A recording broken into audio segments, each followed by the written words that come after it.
Muy buenos días y bienvenidas y bienvenidos. Como hace ya 21 años nos encontramos de nuevo en estos cursos de verano de la Universidad de Málaga, organizados por su Fundación General, con la intención de debatir, aprender, cuestionarnos sobre temas muchas veces muy específicos, pero a la vez muy relevantes para nuestra sociedad. Comentábamos hace un momento que en estos cursos nos reunimos personas con un perfil muy diverso. Son cursos que interesan a gente más joven, a gente más mayor, a personas que vienen de un contexto universitario, personas que jamás o que hace muchos años que no han pisado un aula. Y el interés común es seguir aprendiendo, seguir formándonos, seguir preguntándonos, de la mano de ponentes del más alto nivel en cada una de las disciplinas, de las temáticas, y hacerlo en un encuentro tranquilo, diferente el ritmo que nos marca muchas veces una sociedad que parece que lo que pretende es que funcionemos siempre en modo acción-reacción. Estos espacios son una oportunidad para lo contrario. Desgraciadamente, en estos días no podemos ser indiferentes a cómo nos afecta el intento de restitución de formas caducas, y cito la presentación de este curso en nuestra web, de formas caducas de entender el arte y la cultura que nos recuerdan mucho a las que Romeo Esteo tuvo que enfrentar y que sin duda le restaron proyección, a pesar de tener una obra muy reconocida, muy premiada, fue de alguna forma robada a la ciudadanía. Esperamos que este curso sirva para que recuperemos esa figura y ese trabajo. Así que agradecer, por supuesto, al Ayuntamiento de Málaga la oportunidad, a todas las personas que participaréis en el curso, a los equipos de la universidad y de la Fundación General de la universidad que trabajan, hacen un trabajo muchas veces invisible para que todo salga del mejor modo, y por supuesto a todas y todos vosotros, porque sin vuestra presencia nada de lo demás tendría sentido.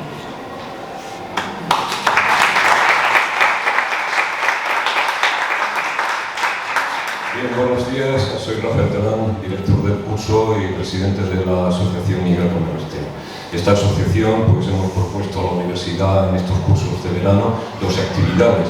La de Derechos Culturales, que comenzó ayer con la presencia de la exministra Carmen Calvo, y que la conclusión de ese curso se produce hoy y terminará con un manifiesto en pro de los derechos culturales.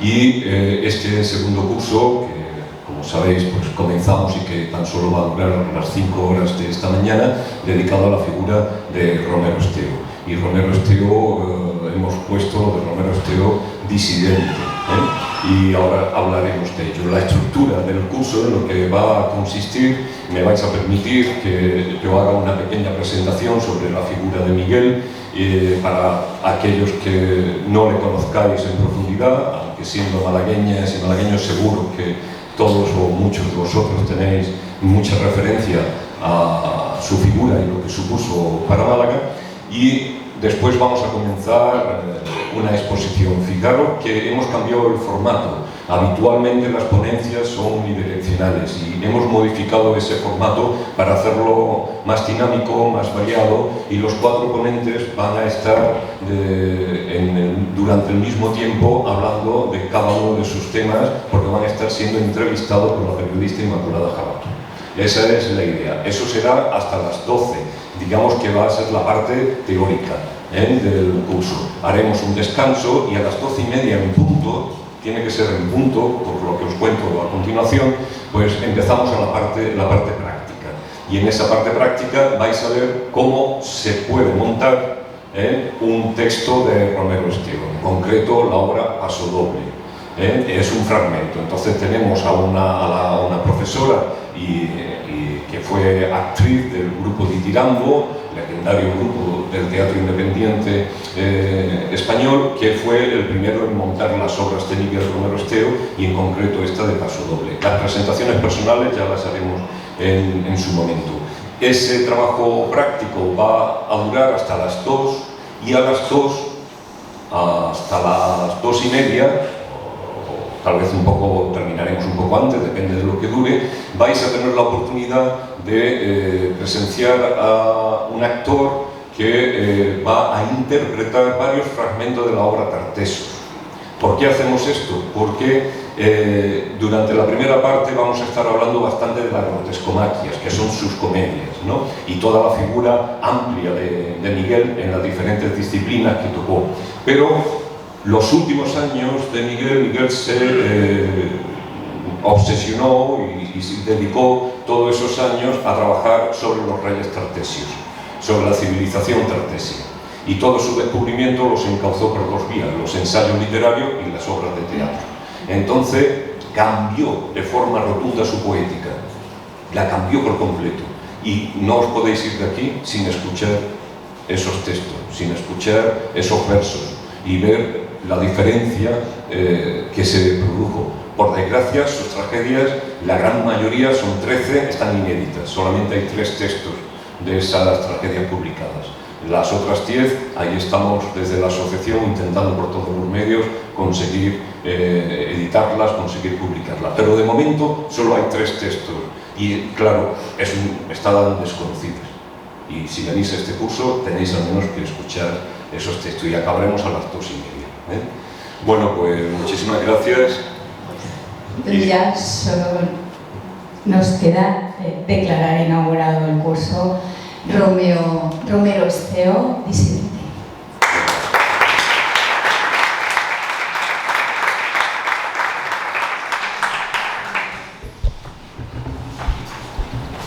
Bien, como os decía, la figura de este curso de Miguel Romero Esteo está auspiciado, aparte de las entidades oficiales que veis, hay 2 entidades que colaboran, la propia Asociación Romero Esteo y la Universidad de Estrasburgo.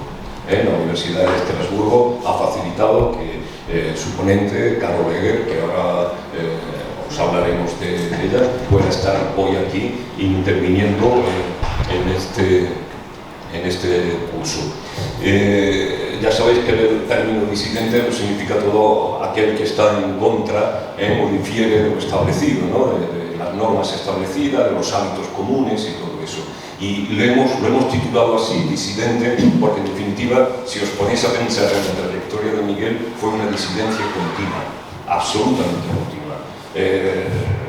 Estuvo en contra de la corriente de los años 60 y 70 de la literatura dramática que se hacía en España con el realismo, con el teatro de texto cotidiano, estuvo en contra de todo eso. Eso le tocó factura, esa oposición. Cuando escribía periodismo nos presentaba gente que no conocíamos y que estaban fuera de los cánones establecidos, ¿no? En su labor como periodista. En su labor poética, os cuento una anécdota. Cuando estuvo en el seminario, que ahora hablaremos de ello, que estaba haciendo la carrera para sacerdote, y lo que hizo principalmente fue estudiar música. Pues mientras estaba dentro del sacerdocio o estudiando para eso, estaba escribiendo un libro de poemas contra Dios.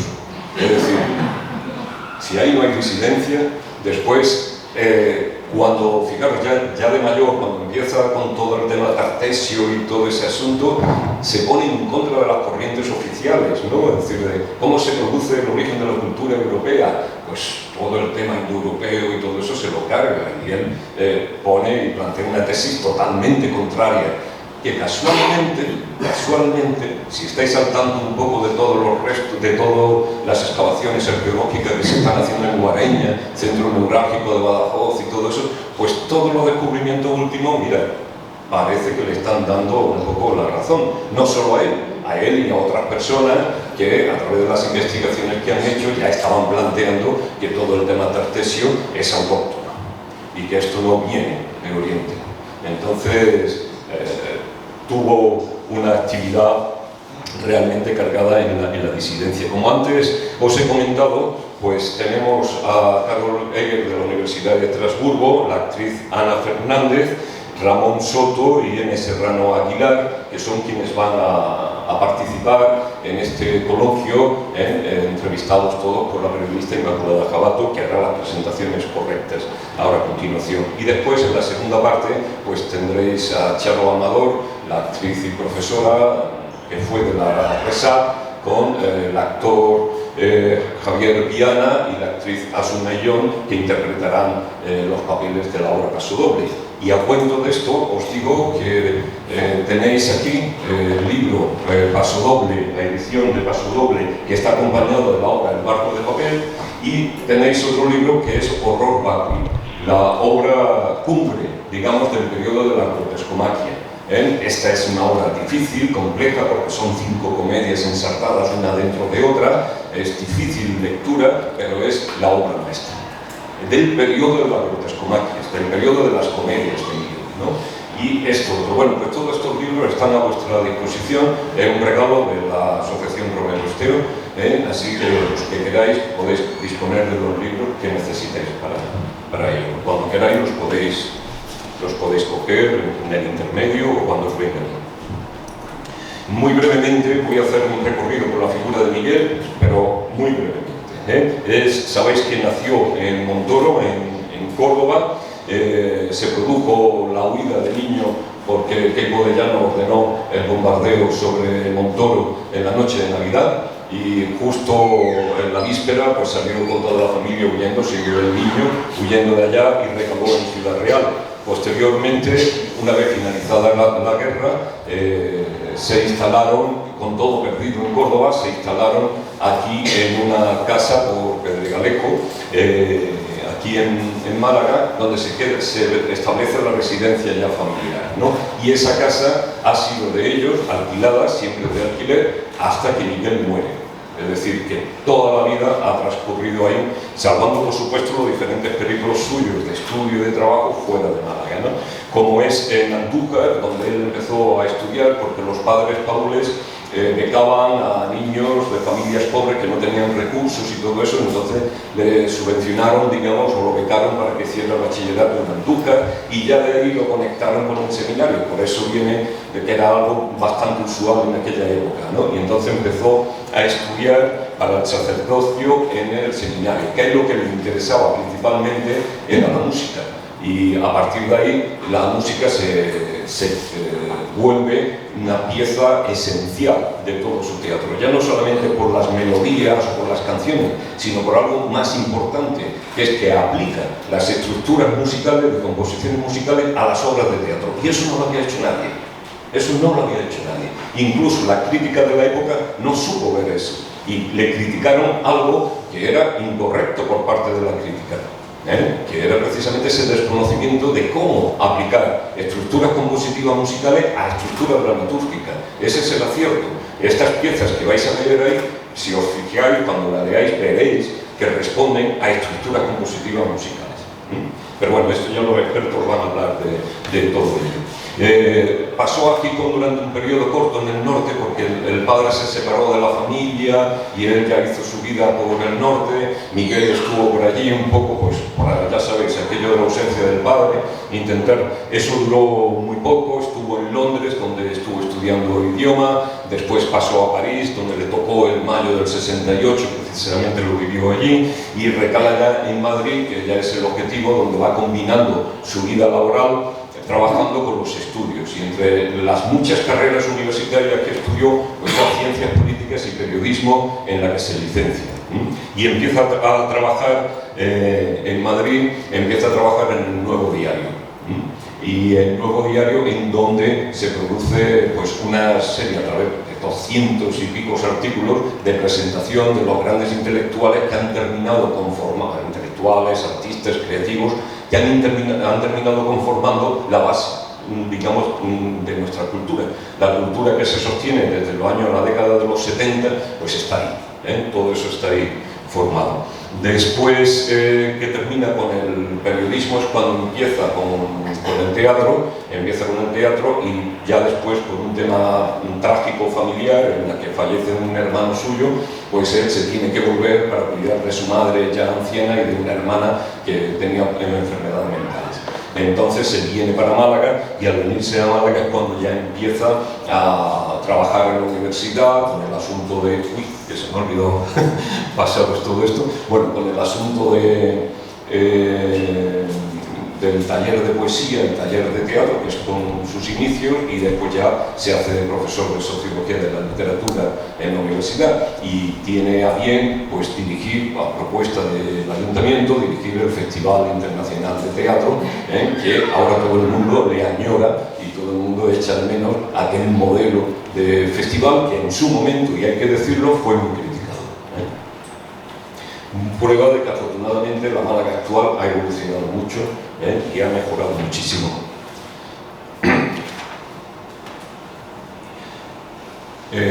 Acabo con esto rápido. Estas son las disciplinas que él tocó: teatro, poesía, periodismo, narrativa, ensayo, conferencias, música y la docencia.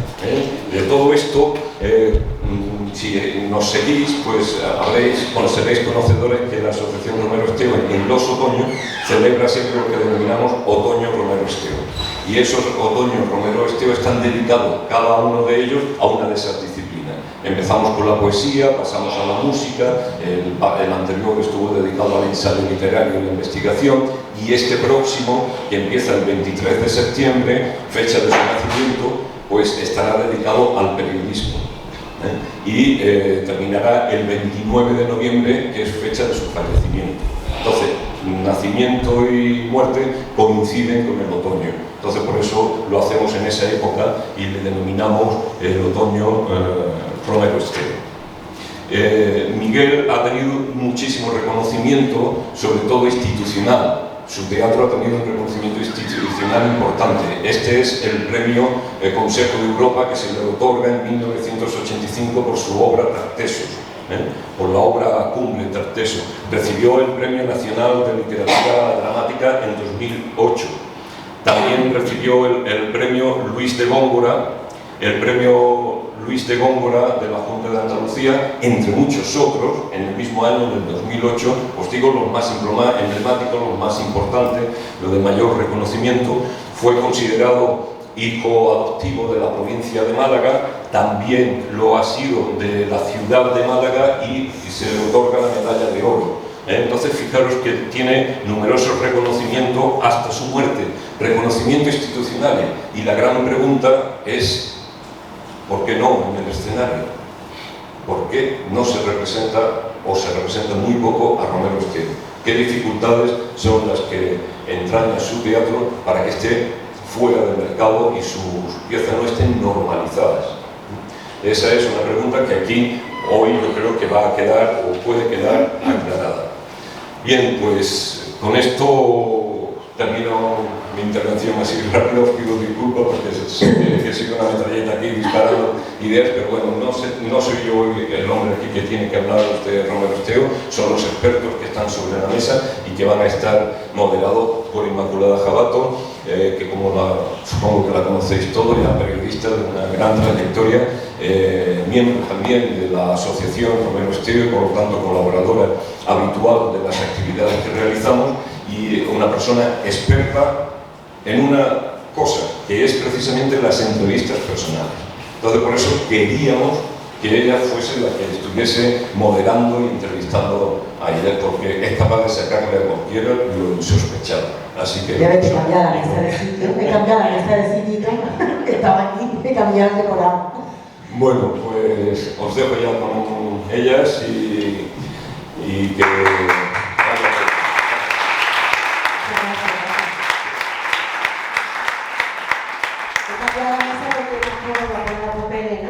Veis bien, ¿no? No hay problema, ¿no? Se ve perfectamente como estamos en alto. Bueno, pues gracias, Rafael, y a todos y a todas por venir, que además estamos encantados porque siempre a veces la desconfianza de nosotros mismos, o nosotras cuando pensamos, bueno, incluso sobre el Romero Esteo, verano, calor, va a venir poca gente, y mira, a lo tonto, casi se llena la sala. Está muy bien, la verdad, porque es un placer y suponemos, estos cursos no son cursos que la gente pasa por casualidad y dice, bueno, voy a, o no sé, o lees algo y dice, bueno, yo que, sino cuando uno viene a un curso de Miguel Romero Esteo, está buscando, sabe perfectamente quién fue, o por lo menos lo que supuso, o lo que pueda suponer, y el buscar esa experiencia que nos lleve más allá, ¿no? Rodearnos de gente que nos puede aportar muchas más cosas, incluso pues esos datos de la biografía que ahora la factora nos decía que a lo mejor pues alguien no sabía. Y si hubiésemos ido menos, pues yo hasta pensaba, digo, pues podríamos incluso saber irnos hacia el otro lado, pasar esa cuarta pared y saber por qué está, y que sabéis, porque igual muchos de los que estáis abajo en la butaca sabéis hasta más cosas de Miguel Romero que nosotros. Pero bueno, somos muchos, de todas maneras, no importa, porque hay un micrófono inalámbrico ahí abajo, dispuesto para que durante el rato que estemos charlando no sea algo así siempre, ¿no? Como así tan solemne que solamente se habla de este lado y vosotros callados. Si alguien quiere interrumpir con alguna pregunta, alguna sugerencia, encantada de la vida, y si no, al final, si os parece, pues tomáis nota, pero si queréis, pues participáis y se hace todo mucho más teatral, ¿no? Y más ameno. Decía Rafa, efectivamente, que, bueno, gracias también al equipo de la universidad, que decía ya antes que ha realizado este curso, o le ha encargado la dirección a Rafael, que lo ha hecho como siempre magníficamente, y gracias a su trabajo. Decía antes que íbamos a estar rodeados de gente experta, y efectivamente así es, ¿no? Porque este grupo, esta salita, casi parece que estamos en la salita, ojalá que consigamos también un ambiente así amable y fluido, y que hagamos que temas así de entrada no parezcan como siempre, ¿no? Parece como son muy difíciles y como para que podemos, al final dice, bueno, hablamos de una persona con sus luces y sus sombras, con sus contradicciones, con sus aciertos, pero quizás yo creo que lo bonito de este curso, de este momento, de este rato que vamos a pasar ahora, sea la riqueza de sus miradas. Es como un prisma, ¿no? Vamos a mirar, porque si buscamos, antes buscábamos en la enciclopedia, ahora buscamos lo mismo, pero por el móvil, por internet, ¿no? Te vendrá una reseña, una semblanza de Miguel Romero Esteo, pues su biografía, contactos y tal. Nos encantaría en este rato quizás trascender un poquito esa parte, ¿no? Y entender un poco más a la persona, porque nadie está solo, ni de familia, ni de amigos o amigas, ni de ambiente de trabajo, ni de contexto sociopolítico. Nadie tiene claro tampoco, siempre hay gente que sí, que del chiquitito o chiquitita quiere ser una cosa, una vocación, quiero ser actriz y no hago más nada. Eso es muy raro. Normalmente la gente pues te sorprende con 2 o 3 apuntes, líneas de vida que podría haber seguido, luego se sigue una, pero a lo mejor te gustaba también la pintura, te gustaba, no sé, el macramé. En el caso de Miguel Romero Esteo, pues efectivamente lo vemos, a veces te parece apabullante, y cómo es posible que una persona se den tantos aspectos en los que además lo hace bien y destaca, porque si se adentra en el mundo del periodismo, hace cosas que tú dices, bueno, qué maravilla, si se adentra, si como profesor, si como investigador, si como dramaturgo, si como poeta, es decir, la suerte es de que tenemos esta mañana entre manos un material que da mucho de sí, ¿no? Que es muy rico y que nos puede acercar yo creo que a enamorarnos de la vida en lo que es, ¿no? Que es una aventura, que es una pasión y a la que nunca nos podemos cerrar. Esa aventura la vamos a compartir con 4 personas que son fundamentales en este recorrido. Carol Navet-Peller está aquí a mi lado. Ella está considerada la mayor experta internacional en Miguel Romero Esteo, en su obra, en su persona. Que se sepa, si nadie no diga nada. Si está aquí alguien y dice yo, pues lo hablamos, pero mientras sigue entrando la mayor experta. Ella es catedrática emérita de Lengua y Literatura Española en la Universidad de Estrasburgo, en Francia. Ha trabajado mucho sobre el teatro español contemporáneo, desde el Lorca y Valle Inclán hasta el teatro programático, y se ha interesado por aspectos tanto teóricos del teatro, el análisis de texto, el concepto de teatralidad, como en la parte más práctica. Está especializada en el llamado nuevo teatro de los años 70, sobre todo en Romero Esteo. Y Riaza. Ha publicado y coordinado varias obras sobre dramaturgia española contemporánea, y su último libro publicado en 2021 es, en francés... Tiempos múltiples. A ello, mira qué bonito. A ver, en francés de ella no puede ser igual. Tiempos múltiples, mira, para la que tú, ¿no? Múltiples al curso de las disciplinas. Eso. Bueno, bienvenida, Carol. Muchas gracias. Yo me imagino cuando decimos lo de mayor experta, y siempre por pudor dicen, no, pero supongo que detrás de ese título hay cuánto tiempo de trabajo, y en qué momento decides que Miguel Romero Esteo va a ser la figura de la cual vas a ir detrás hasta llegar hasta... Diría que desde hace unos 12 años. Ajá. ¿Y por qué? ¿Por qué te fijas en él? ¿Por qué decides? Porque, bueno, primero trabajé mucho sobre la obra de Riaza. ¿Se escucha bien, Carol? Y Riaza 100 me dio primero la copia de Pontifical, una versión clandestina durante los últimos años del franquismo, y tenía una admiración muy grande por Romero Esteo, y me inició un poco a esta obra, que luego me ha parecido la obra maestra, digamos, de la segunda mitad del siglo XX, ¿no? En tanto que teatro. Nunca he visto una obra que supere a la obra de Romero Esteo. Por eso me dediqué a ella. A ella. Carol, ya está dando las clases, ¿no? ¿Pero sigues investigando? Bueno, doy clases a veces a los que intentan sacar la cátedra de instituto en Francia, sí. Ajá. Bueno, pues bienvenida. Parte de ese prisma que os decía, de esa mirada caleidoscópica que vamos a echar sobre Miguel Romero Esteo.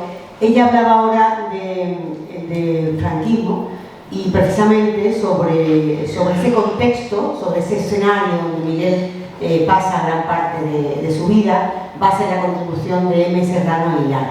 Investigador, su tesis en la Complutense ha sido sobre el teatro de Miguel Romero Esteo, y lo incisivo de sus investigaciones hace de Serrano Aguilar que nos aporte una nueva mirada hacia el periodo llamado tardofranquismo, en el que enraiza la obra de Romero Esteo y sobre que gira su tesis doctoral.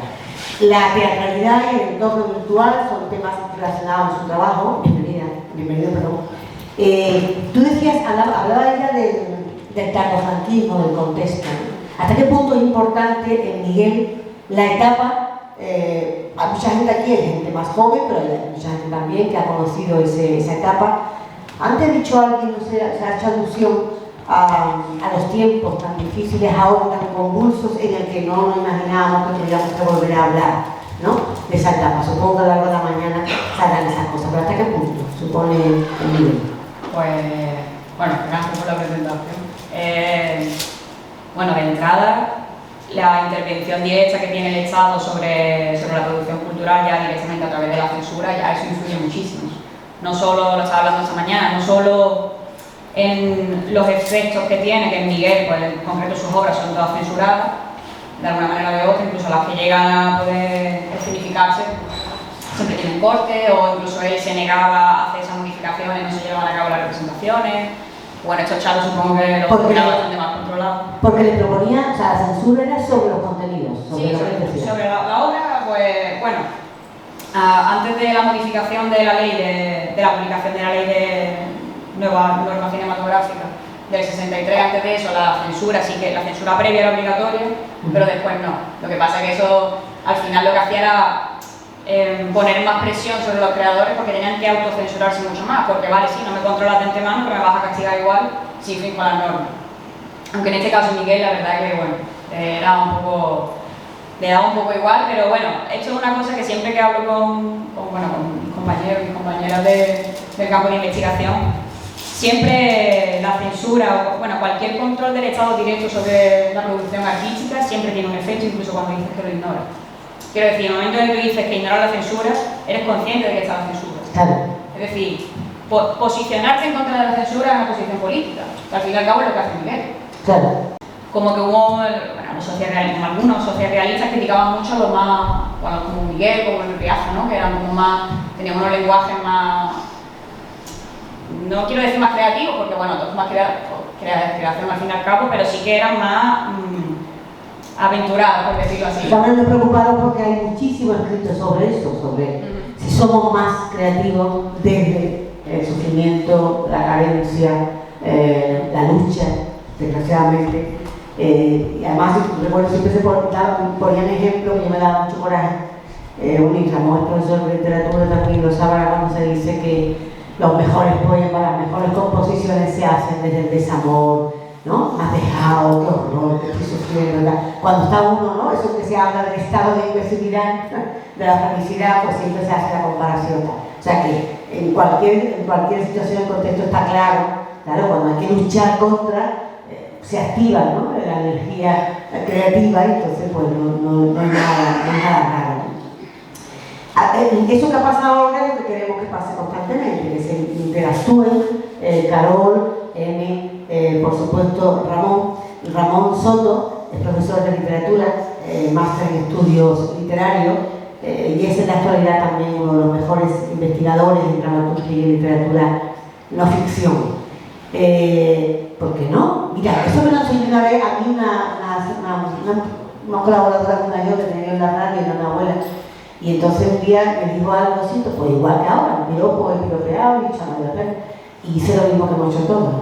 Y me dijo, pero bueno, ¿por qué nos sientan tan mal los elogios? Sin embargo, cuando nos dicen algo negativo, ¿no? Está corriendo, lo recogemos y oye, ¿qué tomamos en cuenta? Pues sí, ¿verdad? Pues ya está, pues se asume, porque es estupendo.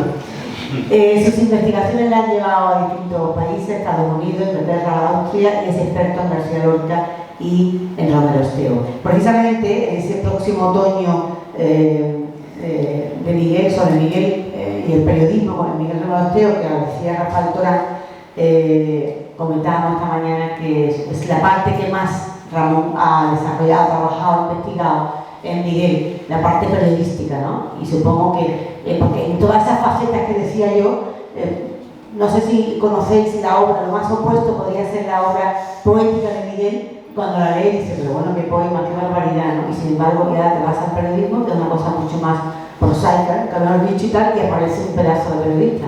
Bueno, muchas gracias por la presentación, Magdalena. Muchas gracias a los asistentes por resistirse a enterrar y venir un día como hoy.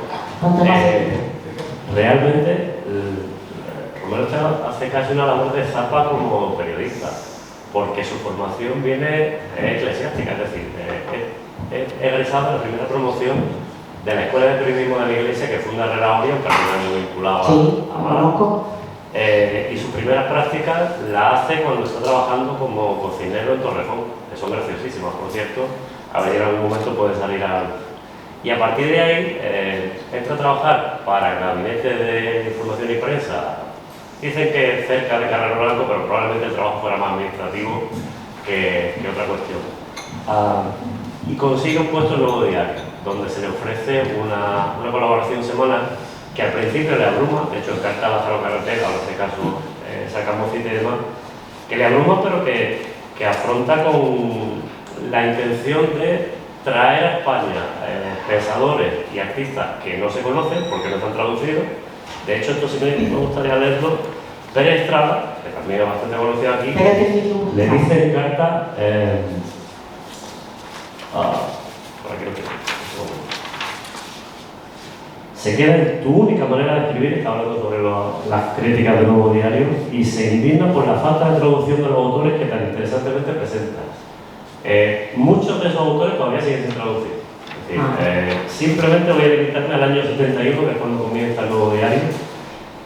Los libros que presento son Xenakis, Jacobi, Kurt Vonnegut, Peter Brook, Ferlinghetti, Dino Buzzati, Allen Ginsberg, Rolando Bohr, Peter Hanke, Václav Havel, Richard Brautigan, es decir, toda la vanguardia anglosajona, francesa y alemana llega a España probablemente el primero que la introduce en España sea Miguel Romero Esteo, por lo cual esa labor es, aparte de encomiable, configura su propia poética a la hora de ver el mundo, leer. Has dicho antes que sabías una cosa muy graciosa, pero que no la querías contar, contala, que la ves tú. Por cierto, hace mucho calor, ¿no? ¿Puedes subir un poquito el aire, Rafa? Estaría mucho calor ahí abajo, a nosotros está por los focos, ¿no? Quizás, pero a ver si puedo una niñita subir, ¿no? Porque estamos un poquito de retiro. Que decía que la nena muy graciosa, yo que la conté ya para que la gente, ¿no? Una risa no se puede posponer. Quien haya leído Parafernalia de la olla podrida, la miseria de la mucha consolación, seguramente está al tanto, porque está basada en esa experiencia vital de Romero Esteo en Torrejón. En el 61 su profesor le manda que escriba crónicas desde la base, presenta la base, cómo están organizados los edificios y demás, y cuenta en una de las crónicas, en uno de los ejercicios, cómo los cocineros empiezan a jugar fútbol con los pollos y después podrán de comer al propio personal de la base aérea. Hay una cosa. Muy bien. Yo imagino que esa etapa que decíais antes, ¿sí? Claro, yo creo que una cosa interesante que se puede sacar de lo que has dicho es que realmente creo que empieza a escribir Romero Esteo desde un pensamiento europeo y no español, en realidad. Y esto explica muchísimas cosas en cuanto al desfase que conoce su obra con el contexto cultural, sociopolítico español, con el que está siempre en tensión, una tensión muy grande. No, que me había quedado pensando en lo que habéis dicho que contaba también antes Rafa, de que era raro que estuviese estudiando en el seminario y a la vez quería contar otro. He pensado por la época, ¿no? Que en aquella época muchos chavales los mandaban al seminario para comer simplemente, o sea, para que tuvieran garantizado la comida en la cama, ¿no? Más listos que tenían posibilidades lo mandaban para que los curas lo formaran. Claro, por ejemplo, ¿no? Y los más pobres porque no tenían. Entonces, seguramente el camino que le llevó al seminario no sería quizás de la vocación religiosa, no me imagino yo. Ana, ¿no tienes eso activado? Sí. Espérate, ¿te presento? ¿Ahora lo tengo encendido? Venga. Quería. Te preséntate. Cuando Ana, bueno, yo me llamo Ana, soy y vengo aquí sobre todo para aprender, porque a ese autor lo conocí con Paso Doble y en el 93 en un montaje del CAC que bueno, con el tiempo me lleva a reflexionar que es un autor que solo se podría dar en escena en teatros públicos y que sería necesario que se diera en escena en teatros públicos, ¿no? Y lo que recuerdo de esa experiencia es como cuando ves un cuadro abstracto, ¿no? Que te llega la energía y que te llega la emoción desde un lugar muy profundo, pero que a mí no me pasó por la cabeza, ¿no? Y salí de la función, la dirigía Alfonso Zurro y la interpretaba Rosario Lara y a Roberto Quintana, que son actores. Creo que Rosario es de Jaén, no, Rosario parte de Jaén. Parte de Jaén, sí, es verdad. Me parece que es de Córdoba y Roberto Quintana ni siquiera sé de dónde es, no sé si es Sevilla, Córdoba, Málaga. Quintana parece que es sevillano, ¿no? No, de Málaga. ¿De Málaga? Es de Málaga, ¿verdad? También. Y lo que sentí, yo ya hacía teatro, había tenido experiencias con Beckett, que fue un actor esperando a Godot, que me flipó, porque fue la primera vez que de pronto un personaje va naciendo por sí mismo. Yo hacía de Lucky y va naciendo por sí mismo sobre un texto que también es complicado, lleno de musicalidad y muy complejo, ¿no? Y salí del teatro con el deseo de encontrarme con esa dificultad a la hora de, como intérprete que soy, ¿no? Soñando que me dieran la posibilidad algún día de trabajar sobre algo tan difícil, porque creo que es un autor muy difícil, tan complejo, y al mismo tiempo que a mí me había golpeado el alma, ¿no? Y no he tenido esa posibilidad con él, pero sí puedo decir que quizás lo más cercano que yo he tenido de complejidad lo puedo comparar con Beckett, que lo he dicho antes, con Pinter, ¿no? Cuando de pronto me ofrecen la posibilidad de trabajar en Homecoming, en Regreso al Hogar, un texto de Pinter. Y ahí descubrí un poco lo que yo hubiera hecho, ¿no? Si me dan Bueno, a lo mejor hoy después de esa, búsqueda, trabajar. a lo mejor después de esta experiencia hoy, Ana, pues eres tú quien te dirige un texto de Miguel. Bueno, aquí hay una persona maravillosa que ya lo dirigió. Bueno, pues hay a todos y hacer más cosas de la que va a dirigir luego un poco. y al final, Le quería decir, sí. bueno, igual sale el tema, pero has trabajado Lorca, ¿no? Sí, pero bueno. Sí, no, pero yo me pregunto, qué fantástico sería que se hubieran encontrado los dos, porque el camino que llevaba Lorca era infinito, ¿no? El público deja una puerta abierta, que yo estoy segura de que los dos son personalidades muy distintas, ¿no? Pero hubieran aportado muchísimo. Bueno, a quien más sabe de Lorca aquí seguramente sea José Luis Plaza, que tenemos la suerte de contar con él, por lo cual se puede preguntar lo que sea. Si puede hablar luego. Pero Miguel sí que trabajó Lorca, lo estudió, porque en su apunte para las clases de Sociología de la Literatura desmenuza casi poema por poema el Romancero Hospital. Y además lo entiendo muy bien. Maravilloso. Sí, sí. Ahora después si queréis, sí. La conexión con Lorca se da a través de lo popular, porque los dos son unos eruditos que promueven, por otra parte, la cultura popular. Y yo creo que sí, aquí está realmente la conexión, ¿no?, entre las dos obras. No, voy a decir, pues no hace falta posponerlo, si queréis abrimos ese melón, seguimos por ahí, que es la relación de Miguel Renosteo con sus coetáneos, en su generación, con sus compañeros, con la gente de su época. ¿Qué tal? ¿Cómo fue esa relación? ¿Cómo lo implicamos a él en su generación? Vale, por lo que yo he trabajado, fue un tanto conflictiva. Aparte de la personalidad difícil que tenía Miguel, por unir lo de la formación europea que dice Carol y lo de la censura que ha comentado Eme, en una conferencia Miguel menciona estas dos cosas y las trae a colación con su formación durante el calofranquismo, ¿no? Dice: lo peor es que el meollo de la cultura estaba en manos de niños de papá bastante desinformados, por no decir que desinformados del todo. No es que yo fuera el más listo ni que fuera de listo por la vida, sino que el hecho de saber idiomas, por vía de novedades de libros extranjeros o revistas extranjeras que llegaban a la gran librería de Madrid, para lo cual no había censura estatal de ningún tipo, salvo un caso muy extremo particular, ellos me mantenían informado de la creatividad más estimulante de países que iban por delante de nosotros. Ese europeísmo que tú decías antes, ¿no? Y esa censura que dices tú, Eve, que no había sobre esa revista, ¿no?, europea. Bueno, también respecto a lo de lo popular, claro, porque supongo que también al hablar de hecho, ¿no?, de a la vez reivindica un teatro popular típicamente español, pero tiene una mirada europea, ¿no?, que a veces cómo dialogan esos dos aspectos que aparentemente son tan contradictorios. Pero también hay que tener en cuenta que, bueno, para empezar, una de las cosas que a mí me llama la atención en Miguel en cuanto a su persona, pues lo comentaba Carol, de la tensión que él va a vivir toda su vida, teniendo en cuenta que él vive desde el estallido de la guerra, la inmediata posguerra, que son los años más duros en cuanto a carga ideológica y simbólica en la cotidianidad de la gente. Y bueno, va a vivir todo hasta que fallece hace relativamente poco, ¿no?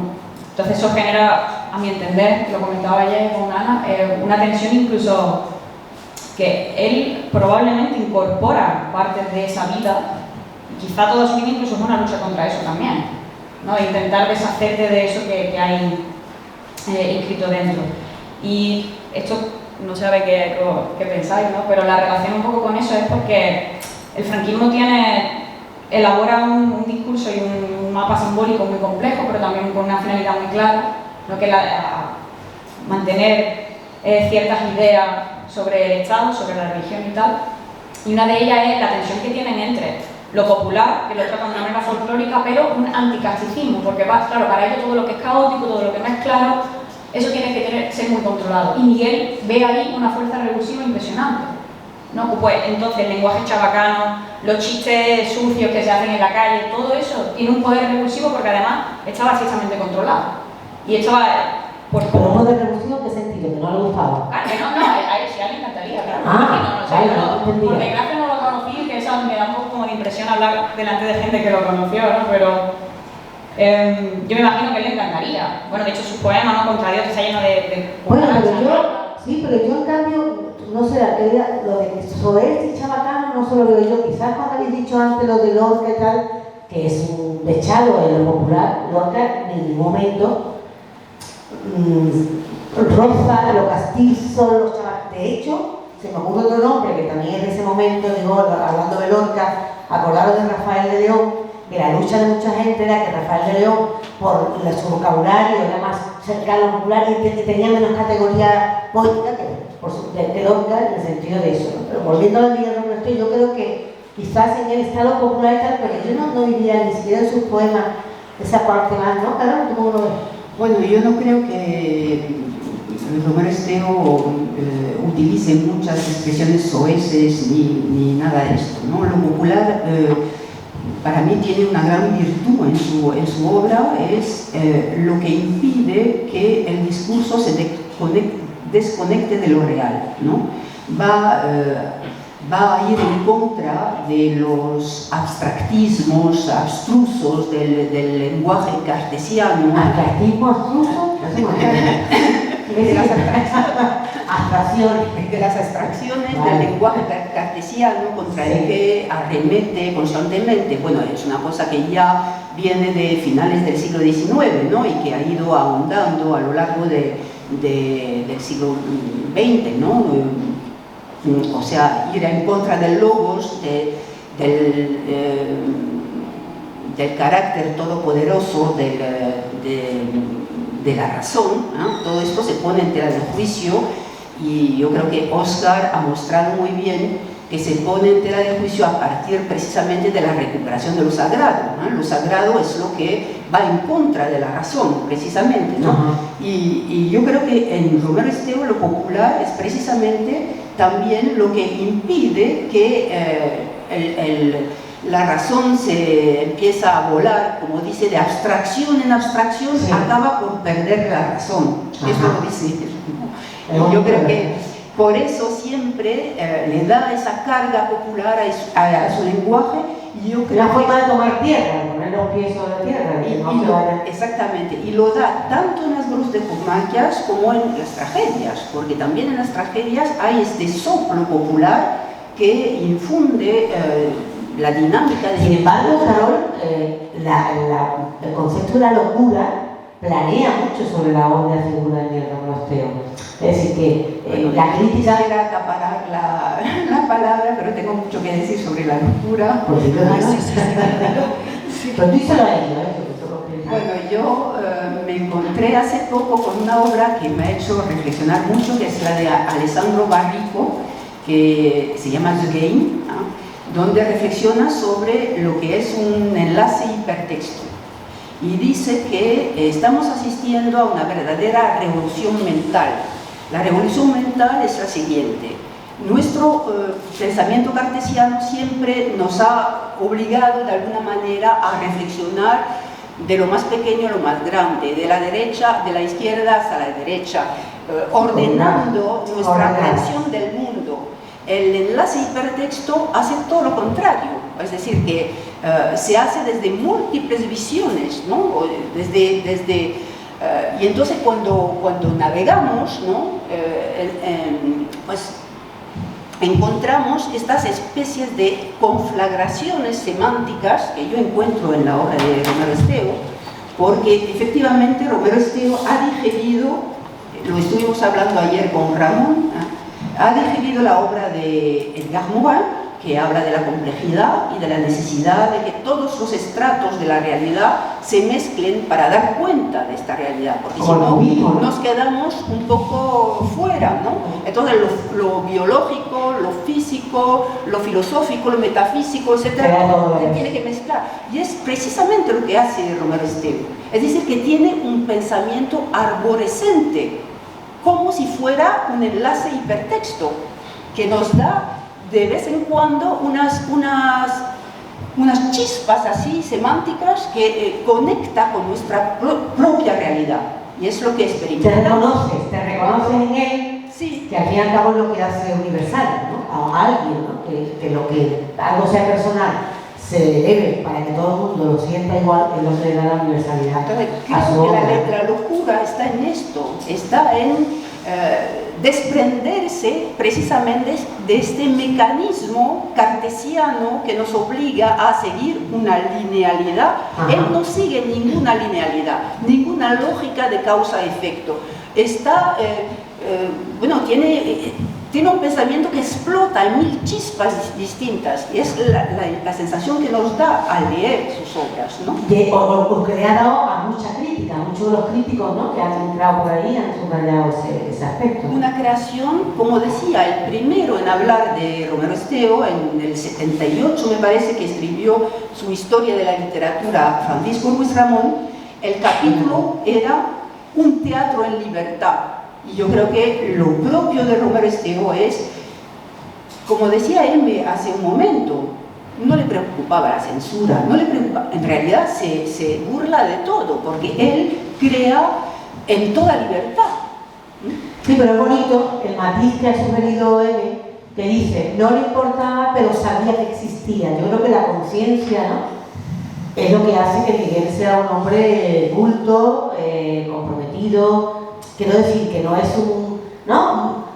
Bueno, luego, es censura, te da igual, no, él sabe que existe, sabe el momento histórico en el que está, ¿no? Sí, bueno, Giselle diría probablemente un pensamiento rizomático, ¿no? Sí, bueno. ¿A qué?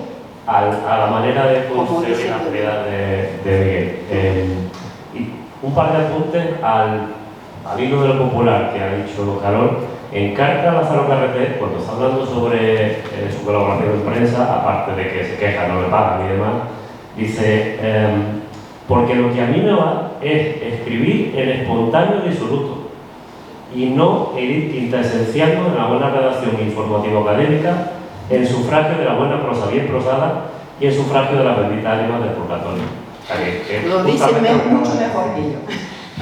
Y eso explicaría también su vínculo con lo popular, más popular que son los verdiales, sí. Frente a un discurso contra... Ahora entraremos, porque habías hablado del europeísmo de Miguel, pero también habría que hablar en contraposición del malagueñismo de Miguel. Como Málaga le importa como ciudad y como temática. ¿Vais bien? ¿Todo bien? Si veis que dicen alguna cosa y tal, yo les regaño y me lo decís, por favor, que lo entendéis, y yo les freno y tal. Ana, antes cuando hemos hablado de ti, has dicho de ti misma, soy actriz, hombre, un poquillo más, ¿no? Ella es licenciada en arte dramático, en estudio de historia del arte. Ya sabéis, la habéis reconocido como una de las grandes actrices de la escena y de la pantalla de nuestro país. A partir de Solas, bueno, de Zambrano, la verdad que fue un despegue a nivel brutal de popularidad, pero en su haber hay más de casi 40 películas, 15 cortos, 13 series, 22 obras teatrales, en fin, una actriz súper premiada y nominada a los más altos galardones del cine, entre ellos un Goya a mejor actriz por Solas, ¿no?, o el premio Escena de Sevilla, etcétera, etcétera. Digo esto porque hablábamos de tu papel como actriz, luego en la segunda parte, la parte práctica del curso, pues se entenderá más, pero fíjate, ayer han hablado ellos de la dificultad de montar la dramaturgia de Miguel, que decía antes, yo me hubiera gustado que alguien y tal. Y hablabais ahora un poco de esa forma de encarar el lenguaje, que la crítica tanto buscaba ahí la locura y, en fin, y esa manera de Miguel es logorrea. ¿Cómo se llama? ¿Cómo se le dice? Logorrea. ¿Cómo es la palabra? La verborrea. No, pero no, yo verborrea no, yo he leído logorrea. Algo así, ¿no? Y es curioso porque todas las noches, Ana, que nos vimos un ratito para conocernos y para saludarnos, y hablábamos de tu experiencia como actriz, la metodología de trabajo cuando tienes delante un texto. Imaginaros, pues un vuelo o de Lorca, que hemos hablado, que tiene su argumento, que pone una obra de teatro, que tiene su historia y tal, y para el actor o la actriz, bueno, pues es una forma mucho más sencilla de abordarlo. Cuando coges un texto como el que tú nos comentabas anoche también que has hecho, que no sabes por dónde cogerlo, ¿cómo se trabaja eso? Para mí, que te confides cualquier proyecto ya es un regalo de vida. Y me gustaría también acentuar que yo he hecho mucha imagen, pero yo no hubiera podido abordar mi primera película, que tuve 9 días para prepararme un personaje como el de María Solas, si yo no hubiera tenido mi experiencia en teatro previa y todas mis experiencias, porque yo creo que los intérpretes, las actrices, los actores, tenemos que chupar de la vida todo lo que la vida nos da para tenerlo ahí en nuestra biblioteca particular de energía, de sentimientos. Porque lo que tenemos que hacer, que con Romero sería muy complicado, es meterte en el alma de un ser que no eres tú y que ese ser llegue al espectador, lo emocione desde el lugar que sea, pero que no salga de la sala de teatro de la misma manera como entró. Sí, está lleno de preguntas, a mí me parece mucho más interesante qué es lo que me provoca este autor o Pinter. Un acto teatral, que el espectador salga con muchas preguntas y con ganas de hablar, y también con contradicciones sobre sí mismo, sobre la época que está viviendo, hace que una obra sea grandiosa desde mi punto de vista. Pero nuestro trabajo, voy a decir que no es sencillo, pero sí hay que hacerlo sencillo. Yo soy muy práctica, y a mí cuando me llega un texto lo abordo desde ese lugar de regalo, de responsabilidad. Creo que es una gran responsabilidad cuando te ofrecen la oportunidad de dar vida a un ser diferente a lo que eres tú. A mí me gusta acercarme al personaje y no que el personaje se acerque a mí, cuando hago cine también. Y es también ser un poco esponja, un poco no muy esponja, incluso diría algo de ser una pieza de plastilina, porque el autor, el teatro tiene un texto que es el autor, el dramaturgo, pero luego está la mirada del director. Y cada obra de teatro es diferente también según la mirada de ese director. Y creo que los intérpretes que estamos dentro de ese proyecto tenemos que acercarnos a lo que el director quiere contar sobre ese texto. Oye, Ana, tú has hablado antes, no, pero yo te corto. La disidencia, vamos a hablar de la censura. Me imagino que tú, que has aludido a tu bagaje, me hemos dicho el hito de Sola, porque bueno, a nivel popular es lo que la gente de pronto te pone cara, y me dice, bueno, con la de años que llevo yo dando vueltas entre ellos con el teatro independiente, que has trabajado en la Jácara y tal. La censura, ¿tú has conocido? Yo no he vivido la censura.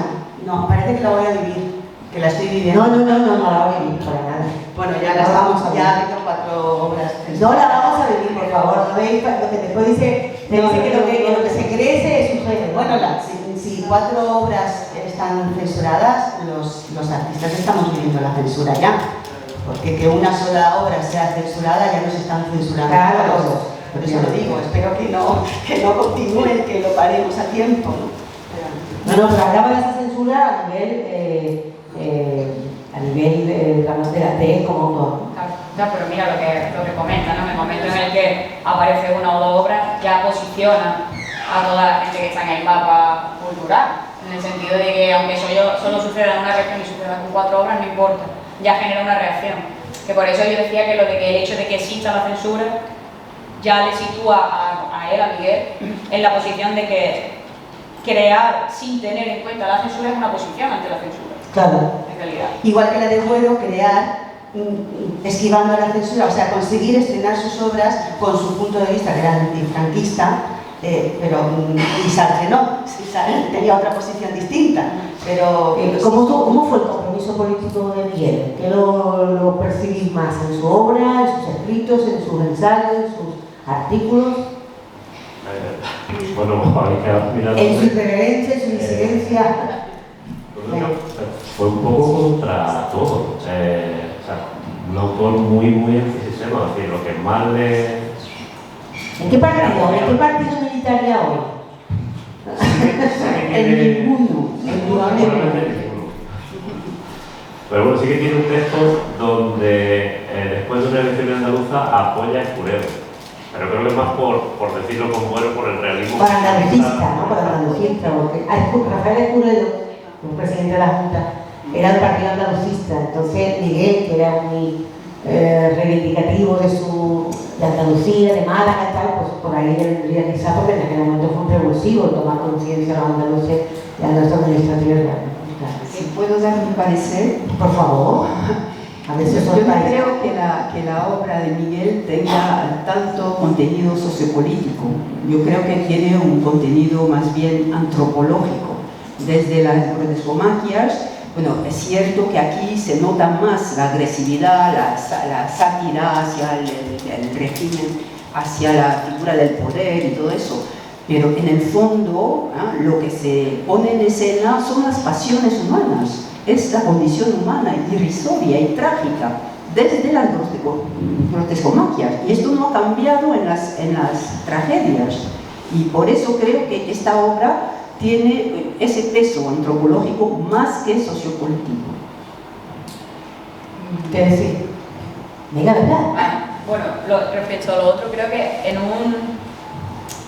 un capítulo que, bueno, una conferencia que dio en la Universidad de Málaga, creo que está recogido un libro de Salvador Montes, otro profesor de la universidad, creo que hacía una mención a algo como cuando llegaba el gobierno de Zapatero decía, bueno, ahora parece que llegan los nuestros al gobierno, a ver si es verdad, no sé qué, pero bueno, tampoco como que apoyara, no sé, no lo dice explícitamente, pero como que de vez en cuando suelta algo así respecto a lo que dice Carol. Es que una de las cosas que más me interesa de la obra de Miguel es que él tiene esa inquietud antropológica, pero es que él decía una cosa de España en la entrevista última que vi, que de hecho se las hacía Rafa, que están en YouTube, dice es que este país es antropológicamente fascista.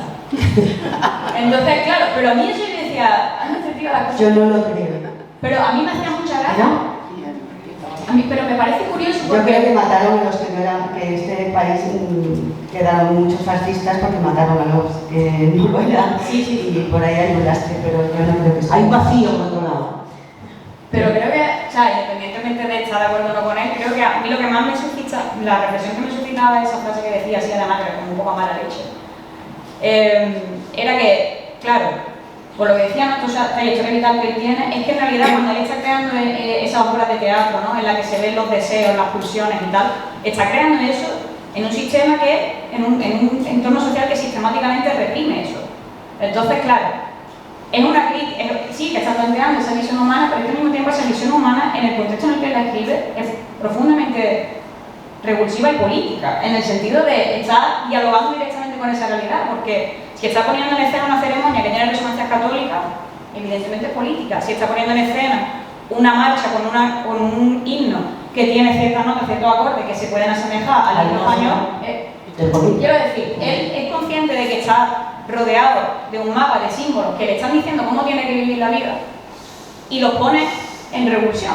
Es decir, ¿no?, si uno de los rasgos por ejemplo, de Franquismo, esa verticalidad, todo el resto, ¿no?, la virtualidad, la virtuosidad y todo claro, él hace todo lo contrario, ha hecho sinuoso, las cosas, las metáforas, los dobles sentidos, las bromas escatológicas. Y una forma de contestación, claro. Pero esto no impide tampoco que esté siempre en contra de lo que Oscar llama el arte social comprometido, porque no cree realmente en ello. En el 64 me parece que está escrito Pontifical, y en Pontifical dice claramente: todas las revoluciones se han consumido y consumado, la burguesa, la industrial, la cultural, la no sé qué, etc. Y él ya no cree en esto. En la parafernalia habla de la revolución como de la revolución de la tortilla de patatas. Bueno, evidentemente en un juego cómico y tal, pero no cree ya en todo esto. Es decir, que ya está en los años 60. Sí, pero Carol, lo que dice M no te contradice. No, ella dice que eso pero, ya, esa actitud, sí, esa broma de la tortilla de patatas es una forma también. Yo tampoco lo digo para contradecirle a ella, no. Digo que son dos verdades que coexisten de alguna manera. Bueno, de alguna manera, como habéis hablado, hemos hablado de las distintas manifestaciones, las formas de Miguel, la poesía, la dramaturgia, la narrativa, la música, el ensayo, ¿cuál os parece que es o que representa mejor la disidencia que da título al curso? Es decir, ¿dónde es más disidente o dónde muestra más su disidencia? ¿En qué aspecto? Casi. ¿Te pregunta muy difícil? No voy a decir que incluso escribiéndole una carta a Emasa porque le cobra más del agua ya es pero bueno, quizás más ¿qué me pasa a mí? en el teatro, porque su formación musical es muy de conservatorio, por eso tiene una formación musical más ortodoxa. Exacto. Ajá. Yo creo que el hecho de no hacer ninguna concesión a ningún sistema, a ninguna institución, a ninguna forma dramática, poética, etc., esto es ya ser disidente, ¿no?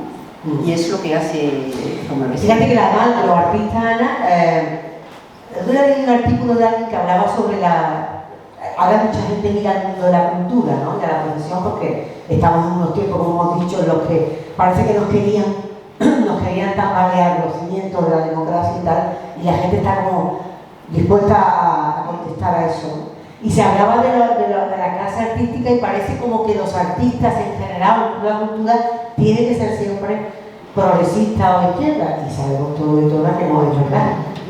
Que no es verdad. De hecho, tú has hablado antes los que faltaban, pero que se quedaron un montón de gente que eran de la época de Miguel, fíjate que de distinto. Sí, sí. Bueno, cada ser tiene su pensamiento y yo puedo ser actriz y votar al que no hay que votar, pero estoy clara, ¿no? Yo tengo mi punto de vista muy claro. Pero sí creo que la base del arte tiene que ver con la educación de un país también. Para mí la educación es abrir la puerta a ser más libres. Mientras más conocimiento tenemos, menos posibilidades de que nos engañen. Y eso, desde el arte, yo creo que yo exijo un compromiso.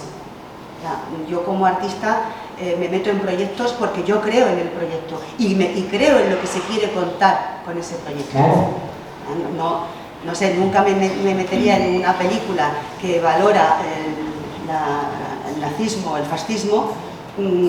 Por muy buen papel que te diera. Exactamente, pero sí estoy abierta a ser la peor de las fascistas en una película cuyo mensaje es todo lo contrario. ¿no? Claro. O sea, sí, yo sí tengo una posición y además me molesta mucho cuando de pronto nos hemos manifestado contra, la famosa manifestación con el no a la guerra, que para mí era la invasión horrible, que se merece ser condenados como crímenes de guerra a todos los que participaron en ella, que los de la cultura dijéramos no.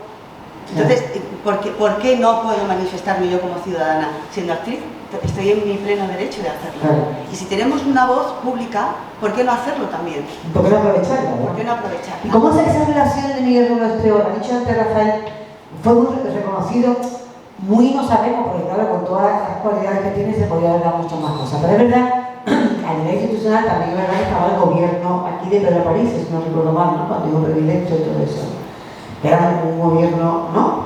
Sí. Vamos, mira, pero yo lo que sí, pero bueno, igual, premio institucional, reconocimiento. Es curioso que las instituciones y tal se rindan a alguien que es tan antisistema, ¿no? Y además cuando no es por aclamación popular. Quiero decir que no es que Miguel fuese tan conocido a nivel popular que la gente fuera un clamor, todas esas cosas, ¿no? Es curioso, ¿cómo se relaciona con el poder y con la...? Yo creo que fundamentalmente está en contra de todas las formas de poder, y evidentemente de abuso de poder, ¿no? Pero incluso yo creo que no se ha metido nunca en la vanguardia estética y cultural porque también considera que es otra forma de poder, ¿no? La institución cultural, cuando ya se llega al éxito internacional y todo eso, pues ya es otra forma, ¿no? Y yo creo que Miguel tenía conciencia de ello y por eso tal vez hizo que fracasaran todos los intentos de, por ejemplo, lo hablamos ayer, de montar cartezos en la Expo de Sevilla en el 92 y luego todos los intentos que se hicieron fracasaron, pero Luis Vera decía que gracias a la actuación de Miguel también, ¿no? Que se las arreglaba siempre para fracasar. Y probablemente porque estaba... ¿Y eso no le producía dolor? ¿No le producía rebeldía? ¿No le producía dolor? Había una parte, claro, sí, ¿no? En la que uno se revela ante esa... Sí, bueno, Miguel se puso la zancadilla muy bien a sí mismo. Lo que pasa es que siempre fue muy crítico con el mandarinato, por usar la expresión de Sá, ¿no? No aguantaba el discurso crítico oficial por lo que tiene de logo configurador o estructurador de una realidad que es mucho más multiforme de lo que la categoría pueda encerrar, ¿no? Entonces, posiblemente el contacto con Surkamp, que empieza en el 60 y algo, ¿no? Cuando le traduce el pontifical al alemán, sí le abre varias puertas por la correspondencia que ha mantenido con el departamento de ediciones de allí.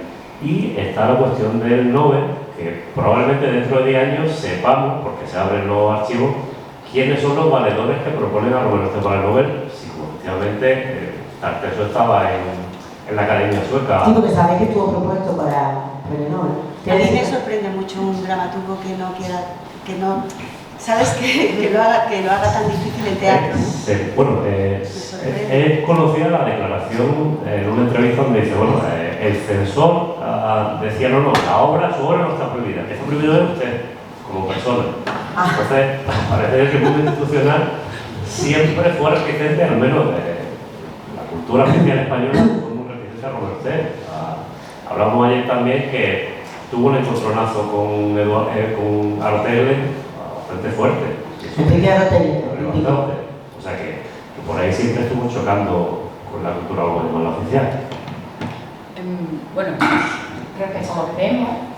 Es que esto, después, bueno, aunque principalmente mi periodo más duro de investigación es el tardofranquismo, también un poco al principio por ver cómo se configura eso. Es verdad que sí que he ido viendo, sobre todo, que con la llegada de la transición a la democracia hay como una especie de diferentes estrategias que se empiezan a poner como para intentar recuperar, ¿no? Que creo que se llamaba la operación rescate, de hecho, para todos estos dramaturgos que habían sido castigados por la censura y que habían visto pasar su oportunidad de realmente verse representados, vamos a intentar recuperarlo. Pero esto tenía una doble cara, en realidad, ¿no? Y yo creo que, bueno, creo no, porque hay escritos de hecho, muchos de estos dramaturgos decían que eso era un lavado de cara que se estaba planteando el gobierno de cara a ellos, sí, que en realidad no les interesaba recuperarlos porque era remover todo ese pasado inmediato que precisamente estaba generando tanto conflicto que todavía no se sabía muy bien. De hecho, la represión por el 77 también aumentó esas represiones policiales y tal, porque había muchas protestas. Y uno de los medios de legitimar el teatro sin darle la oportunidad de ser peligroso, que es cuando lo pones en escena, era darle premio.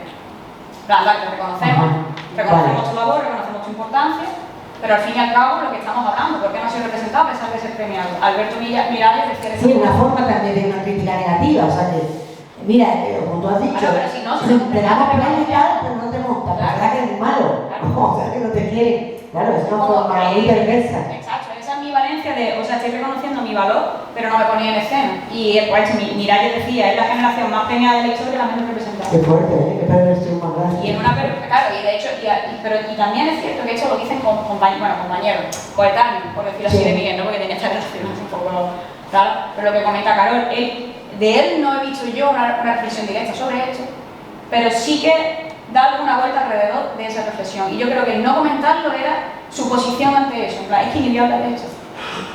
Pero yo sí que, vamos, que tenía que ser consciente y de hecho, bueno, esto ya es una impresión y aquí lo conocéis mucho, entonces no sé, pero a mí que de repente también tenga ese vuelco hacia la tragedia, para mí puede incluso ser una consecuencia de una desilusión súper profunda. Es posible, también hay otro motivo también. Hay otro motivo que explica, tal vez, no sé, es una hipótesis que mito, que explica que hayan perdido su cita con la historia estos autores, y es que tanto Riaza como Romero Esteo entroncan su obra en una tradición hispánica, una tradición o grotesca o barroca. Y lo español pues no estaba de moda en la movida, en el periodo de transición, lo español, porque el país se abría precisamente a lo extranjero, a lo diferente, etcétera, etcétera. Y entonces, tal vez sea un motivo suplementario para explicar el por qué no se haya dado el reconocimiento que se merecían, ¿no? Estos autores. Pero justamente yo vi Paso Doble en el 93, lo vi por el CAT, que si había un interés. Lo que pasa es que el CAT ya no existe, por ejemplo, esa posibilidad de hacer teatro nuestro ya se va.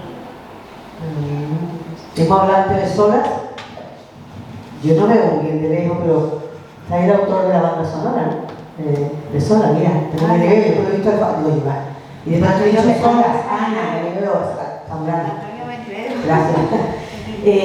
Oye, Málaga-Madrid, esas dos etapas me interesan mucho, me apetece mucho que habléis un poquito de Miguel Romero Esteo en Madrid, porque antes habéis hablado de Málaga como temática, o sea, hasta qué punto, incluso, fíjate, a lo mejor un cine andaluz, ¿no?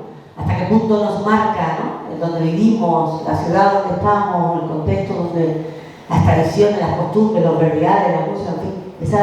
Madrid lo conoces tú mejor, ¿no, Ramón? La época mientras vivió en Madrid, Romero Esteo bajaba mucho a Málaga y esto me lo confirmó justo ayer José María Vara, que era amigo de Fernando Metro, porque coincidían en Córdoba y él subía en el tren, o sea, bajaba el fin de semana y subía en el tren nocturno hacia Madrid, que el otro se bajaba, cuando ya se bajaba en Córdoba, ¿no?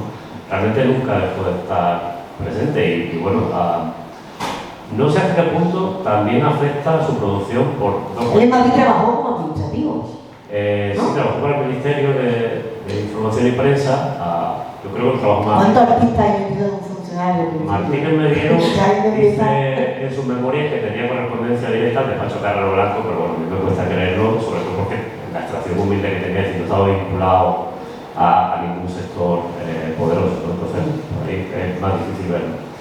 Pero sí que es cierto que cuando fallece su hermano Antonio y tiene que ocuparse de su madre en el 75, de alguna manera el trabajo que se le ofrece en la universidad nos priva de parte de la producción de Romero Esteo, y eso lo recoge Salvador Montesa en unos cuadernos donde dice, bueno, Romero Esteo está incorporado, dirige la obra de teatro y demás, pero dice literalmente haciendo por un sueldo de ayudante. ¿Haciendo qué? Por un sueldo de ayudante de todo menos de creador.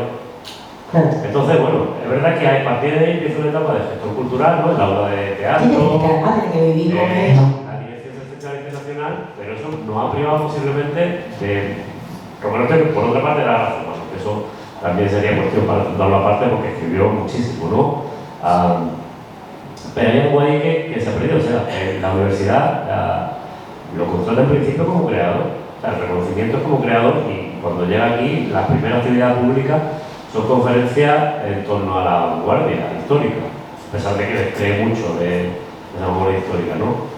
Pero ahí se mete en un terreno más académico que de alguna manera lo constriñe, creo. Y sin embargo, la parte de Málaga que más profundiza es, un poco tiene que entronca con la parte de la antropología que tú decías antes, que nos interesa de Málaga.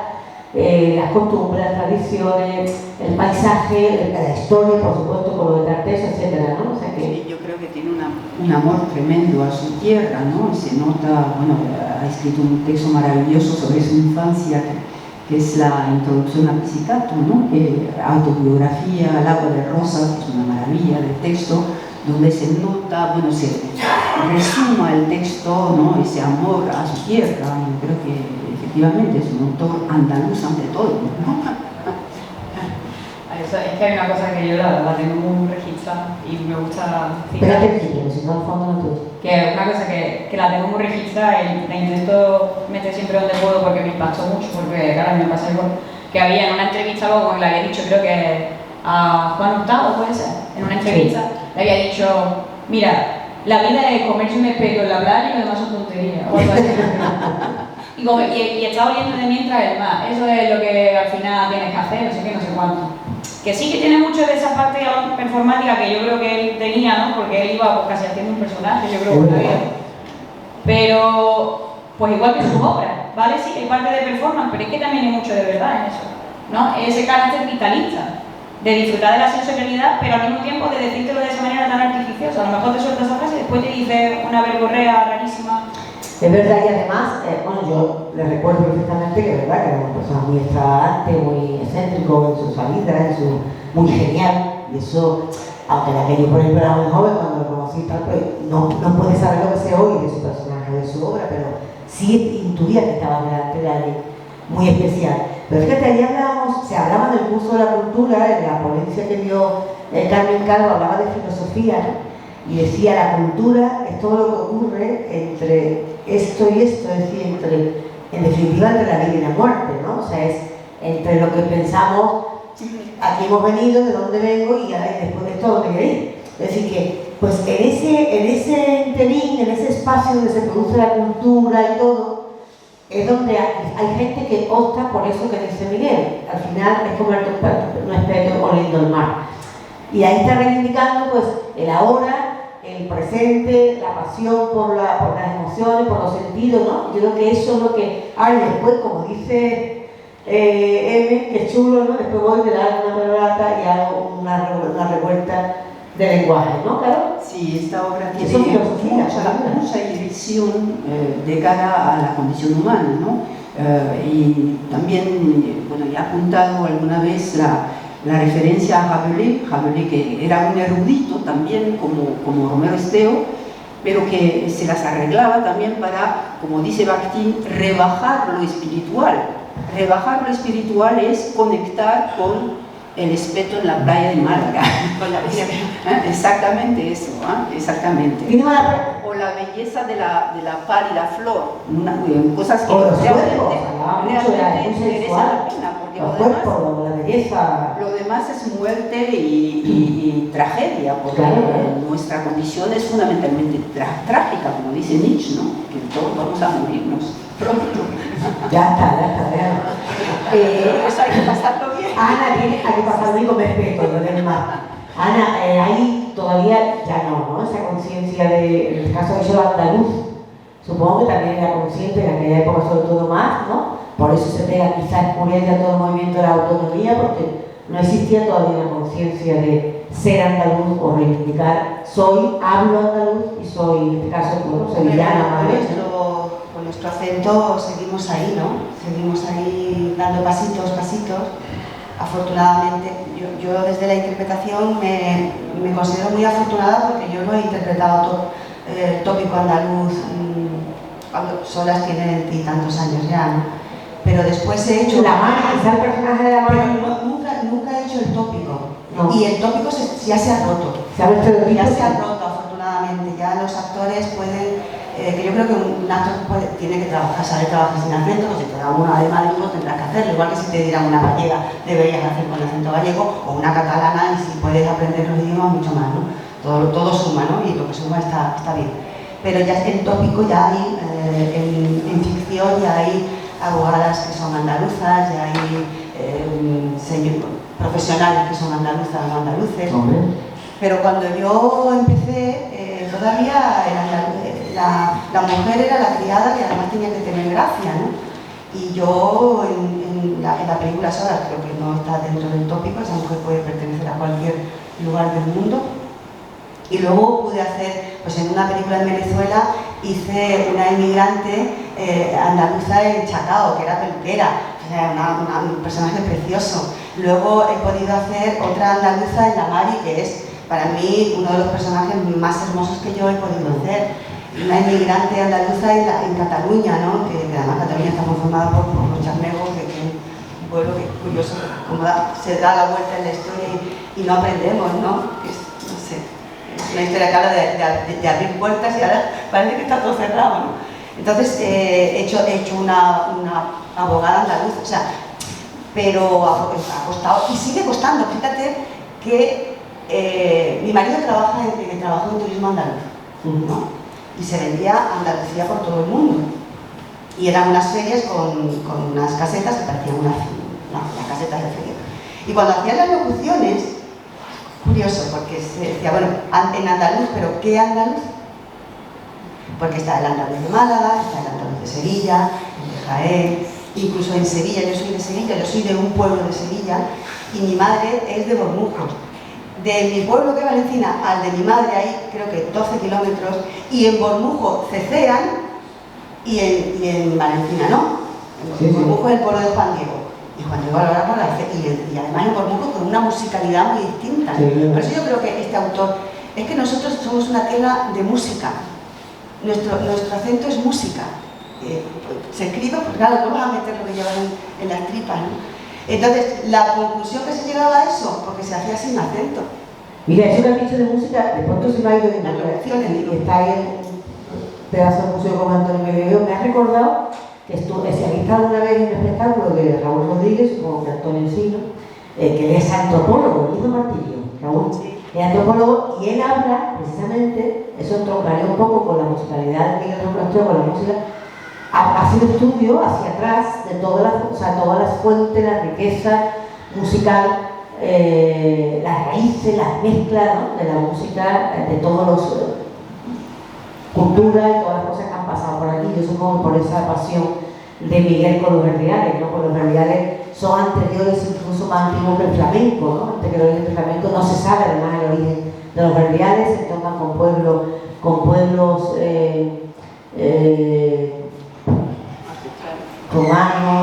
hacia allá, no se sabe, no hay nadie que lo diga. Supongo que él fliparía, ¿no? Con ese... Además, los verdiales son muy sensuales, muy primarios, ¿no?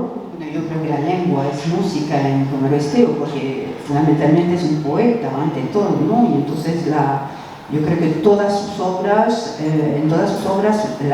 el ritmo es fundamental. A veces parece que la obra atiende más al sonido que al sentido.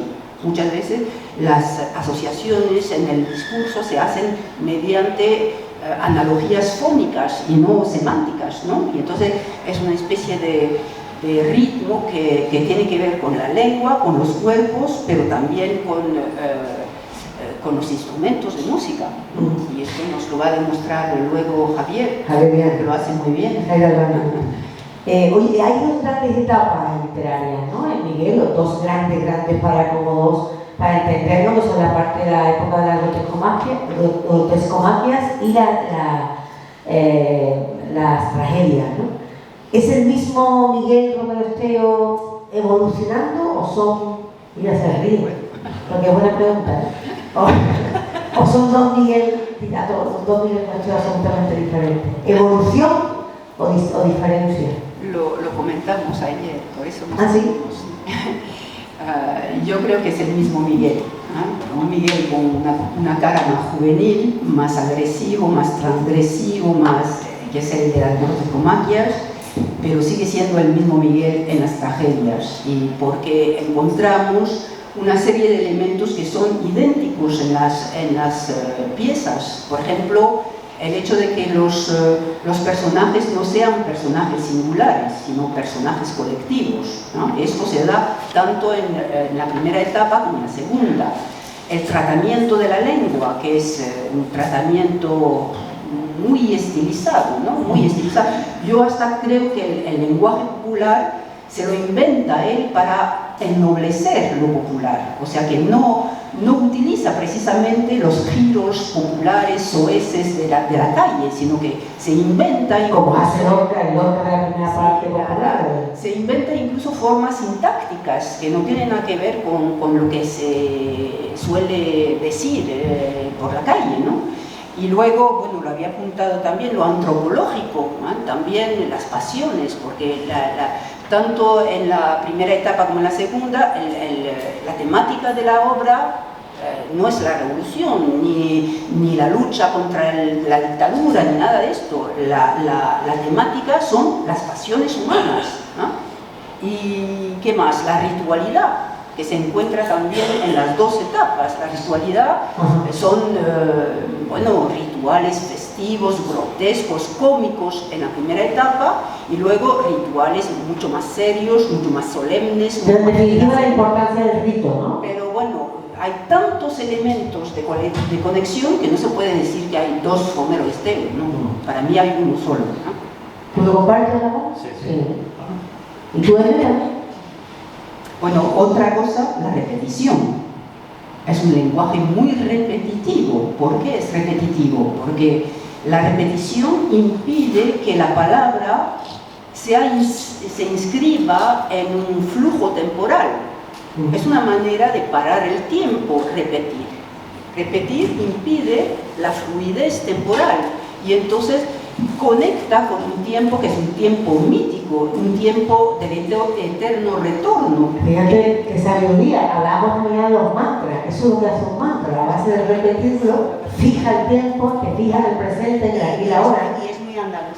Es muy andaluz, Yo creo que sí. bueno, y es muy religioso también, por otra parte, que son las oraciones religiosas son mantras. Los duelos andaluces. Los ritos se repiten. Los ritos, claro, total. Ay, mi niño, llegas ahí hasta Oye, son las 11:30 y me gustaría que no os perdierais o que no perdiéramos el punto de vista del debate y de charlar si alguno o alguna quiere intervenir o preguntar, porque ya habéis visto de nuestros invitados o invitadas cuáles son un poco sus líneas de trabajo. Si queréis que abundar en algo de lo que por ejemplo, ha propuesto más la parte política, ¿no? de Miguel, Ramón, la parte más periodística, ¿no? Porque Carol, bueno, supongo un compendio de todo. Paco, ¿tú querías preguntar? Venga, tú venga, por favor. Ay, qué bien, gracias. Buenos días. Es que en torno a tantas cosas que aquí se cruzan y se dicen muy bien argumentadas, y los que más o menos también conocimos, no solamente en persona, sino en la historia de nuestra vitalidad teatral en Málaga y junto con Miguel, que nos dio una impronta impresionante. Hay detalles que seguro que lo sabéis naturalmente, pero quiero partir primero de lo que tú has dicho, que el Centro de Teatro desapareció, pero se quedó el legado ahí del premio Miguel Romero Esteve, ¿no?, de teatro, que se ha retomado de nuevo después de mucho esfuerzo por parte de la generación Miguel Romero Esteve. Eso como un pequeño apunte. Y por otro lado, el concepto de la asociación de este curso de Miguel Romero Esteve, disidente, yo también le he dado muchas vueltas a ese concepto que le acompaña a Miguel. Yo creo que en los 90 y posteriormente en los 2000 a ser también esa persona que se adapta a los tiempos y que se convierte también en un personaje performático,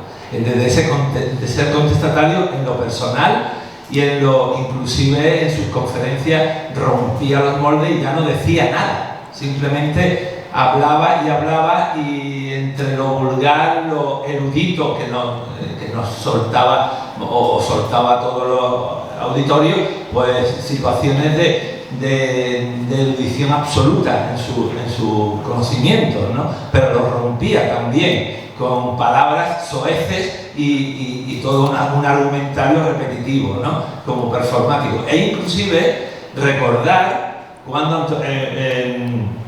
Antonio Garrido Moraga, que fue el profesor del departamento de catedrático de literatura, que fue concejal de cultura también en el Ayuntamiento de Málaga, le propone hacer el pregón de feria. ¿De feria? No me acuerdo, el año 90 y tanto. Sí. Y fue todo un espectáculo, sí, estar allí, que lo recordamos, estar abajo ahí del balcón del ayuntamiento, sí, sí, arengando y diciendo... Pues curioso, porque él se prestaba, dicho, hablamos de la disidencia y de la extravagancia y la rebeldía de Miguel, pero en el fondo él, se vea que eso que decía ya antes, él se prestaba a cosas que eran muy convencionales, porque la pregunta de la feria, vamos, ya la gente se lo proponía y diría que no, y él se presta, o a dirigir el festival, es decir, cosas que son más convencionales. Me gusta mucho oírte, porque lo que me transmite, yo creo que se me oye, no, que siga hablando, porque que lo que transmites me llega el humor, y en ningún momento hemos hablado de la patria, hemos empleado la palabra humor en esta charla, y eso me parece fantástico. Pero si nos reíamos a morir por Dios, si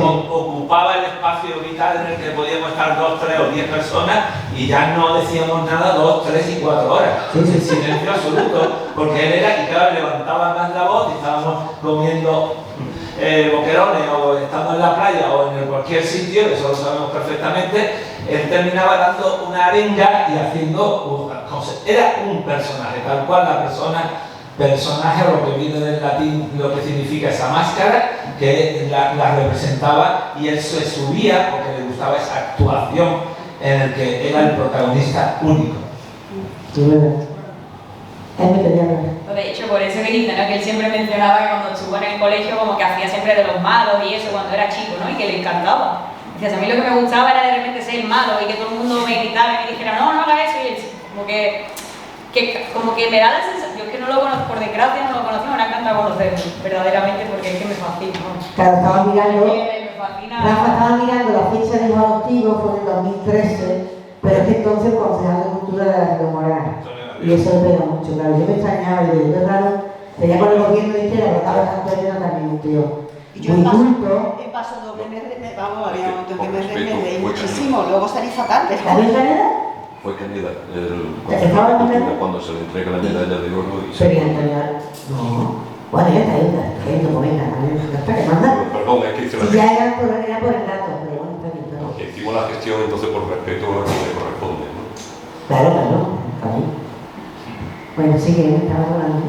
No, que eso, que yo que sé, que me da la sensación de que esa como performatividad que llevaba ahí, como que yo creo que le encantaba. Bueno, no sé, la sensación que me da a mí de las cosas que... Sí, hombre, porque sabía que era el centro, cuando hacía esas cosas sabía que todo el mundo me miraba, que en el fondo el ego... Claro, es que de hecho, es que claro, yo lo he podido ver en directo en entrevistas, y había ahí en YouTube una entrevista que le hizo un chaval que estaría estudiando periodismo, que no sé quién es, no lo sé, yo he visto la entrevista. Francis Mármol. Francis Mármol. Que los chavales que no se les vea, nada más que se les escucha preguntando y le echa enfrente, y están hablando y de repente le dice, le suelta una cosa, pues no sé lo que le, no me acuerdo exactamente lo que le decía, pero estaba con eso y decía, pero bueno, tú lo que tienes, pero tú estás apuntado, tú tienes que espabilar, no sé qué, decía, lo ves, pasábamos aquí, de repente alguien se sacaba, y empezaba, de repente estaba contando una cosa súper, que te quedas así, de repente te rompías, Soltándote una, no sé, a mí es que eso me parecía, no sé, me da mucha pena. Hola, buenas tardes. Muchas gracias a los investigadores, a la presentadora y a la actriz Ana. Yo tengo una pregunta para usted. Espérate un poquito el micro, por favor. Dígame, por favor. Vale, pues tengo una pregunta para ti porque me ha interesado mucho como gancho de actualidad esto que has dicho de la censura de las 4 obras de teatro, que creo que si pudieras profundizarlo más, porque ya que tú lo vives desde dentro de la profesión teatral, a mí me interesa. Y luego, si quieres tener la réplica, te voy a decir por qué, ¿no? Porque esto de que estamos entrando en la censura, pero como que no queremos verlo, un poco como la línea Maginot, ¿no? No está la línea Maginot, no va a ocurrir, no va a ocurrir, y ocurrió. Estamos entrando, a mi modo de ver también, yo lo veo un poco desde el punto de vista también histórico, ¿no? Yo sí veo que la sociedad se está como volviendo más rígida. No estamos en la época de los militares, que fue el franquismo, pero sí como que estamos como entrando un poco en una sociedad más vigilada, más policializada, puede ser. ¿Esto cómo lo vivís desde el teatro? Si esta censura, ¿tú cómo la ves? ¿Te ha llamado la atención esto? Hombre, me llama la atención el hecho en sí. Primero fue una, luego otra, luego... Profundízalo, por ¿qué obras son las que se han prohibido últimamente? Virginia Woolf, ¿no? Orlando, una película que... Una de Lope de Vega también. Y una de Lope de Vega. Una película de Disney y una película con un beso entre los personajes femeninos. Para mí es preocupante que no hubiéramos salido a la calle. Para mí también. O sea, realmente. Sí. Porque tengo la sensación de que se está permitiendo que avance el lado oscuro, ¿no? Y estamos como... ¿Por qué? Porque yo creo que esta sociedad está muy engañada. Nos han lanzado muchas mentiras. Sí. Y los medios de comunicación tienen una gran responsabilidad en ello, desde mi punto de vista. Creo que yo viví la época de la censura, de la pandemia, yo me veía todos los plenos, y luego oía los medios. Y no daba crédito. Cómo se manipulaba lo que yo había visto y oído en directo. De tal manera que he llegado a escuchar a un compañero que se define del PSOE decir en una mesa de trabajo, bueno, estas cosas que hacemos de pasar el texto antes de ponernos a trabajar, que Pablo Iglesias era peor que Abascal. Entonces, cuando tú oyes eso, tú ya te quedas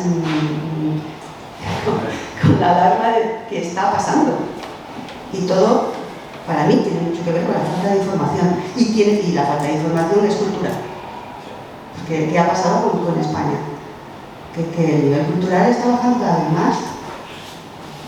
Nosotros como artistas, como lo repercutimos. Nos estamos moviendo con manifiestos, nos estamos moviendo pues diciendo públicamente cada uno lo que piensa, pero realmente, pero no solo los artistas. Ojo, que no estamos solo en peligro los artistas, no. Estamos en peligro todos, cuando pasan cosas así, todos, ¿sabes? Es que pase y no pase nada.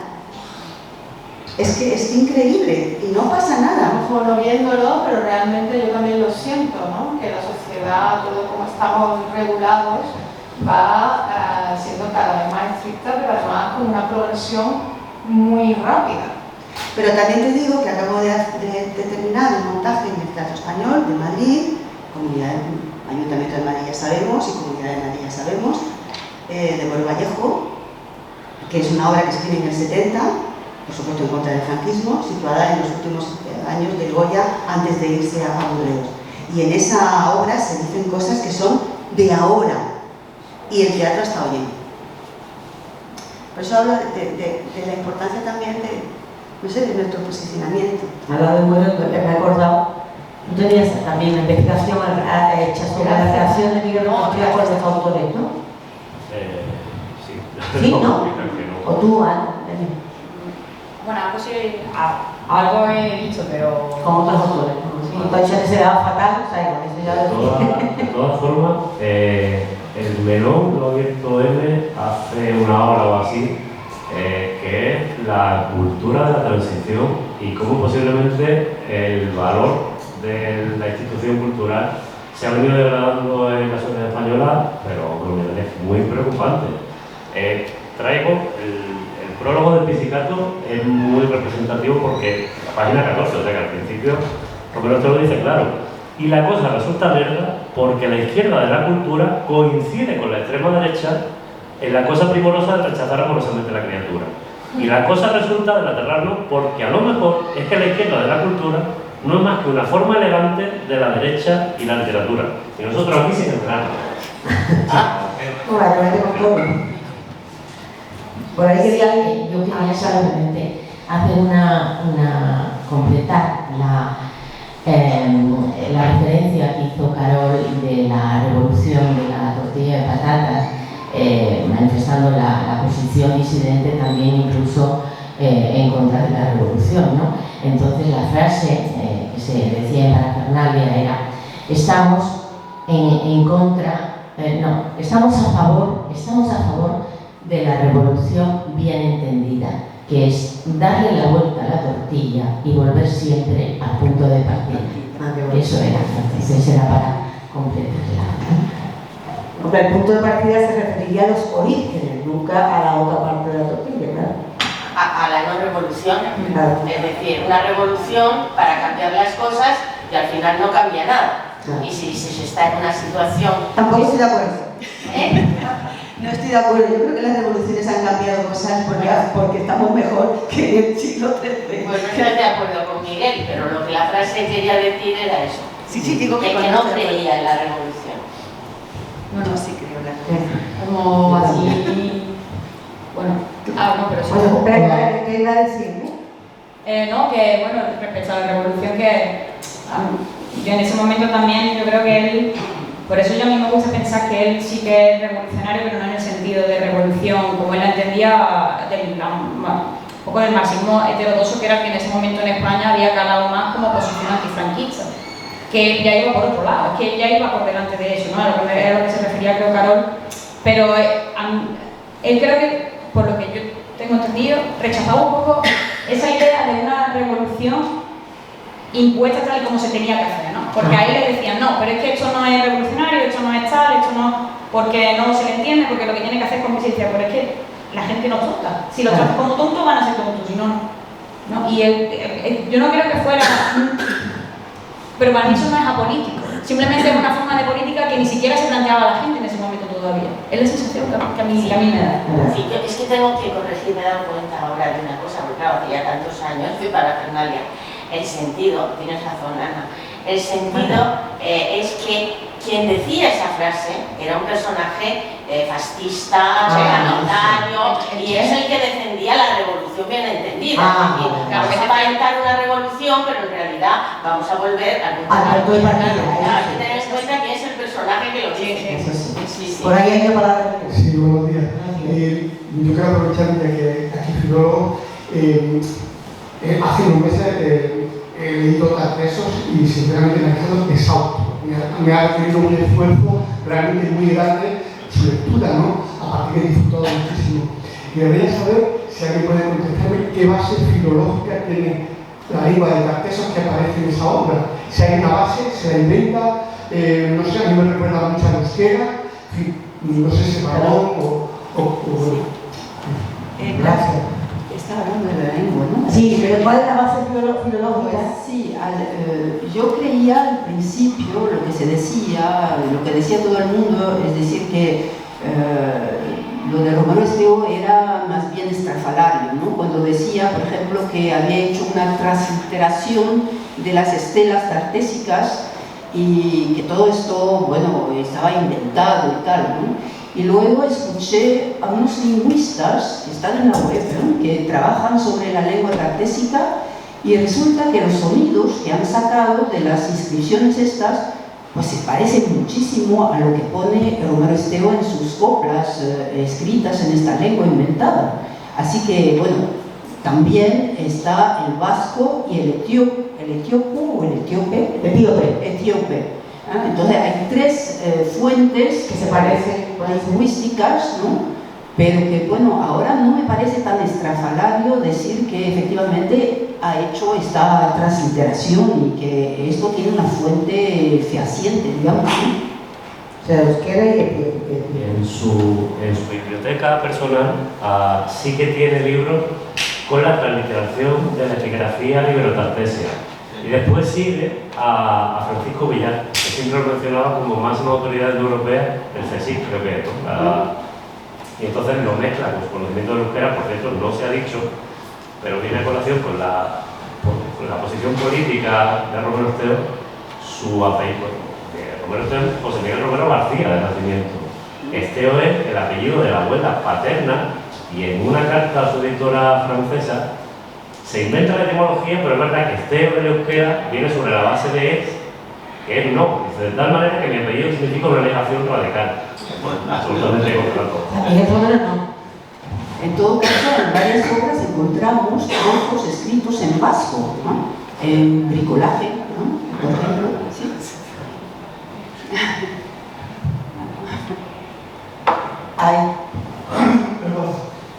Yo quería preguntarle a Ramón que me explique a la gente aquí cuál es la relación que tiene Esteo con la generación beat americana.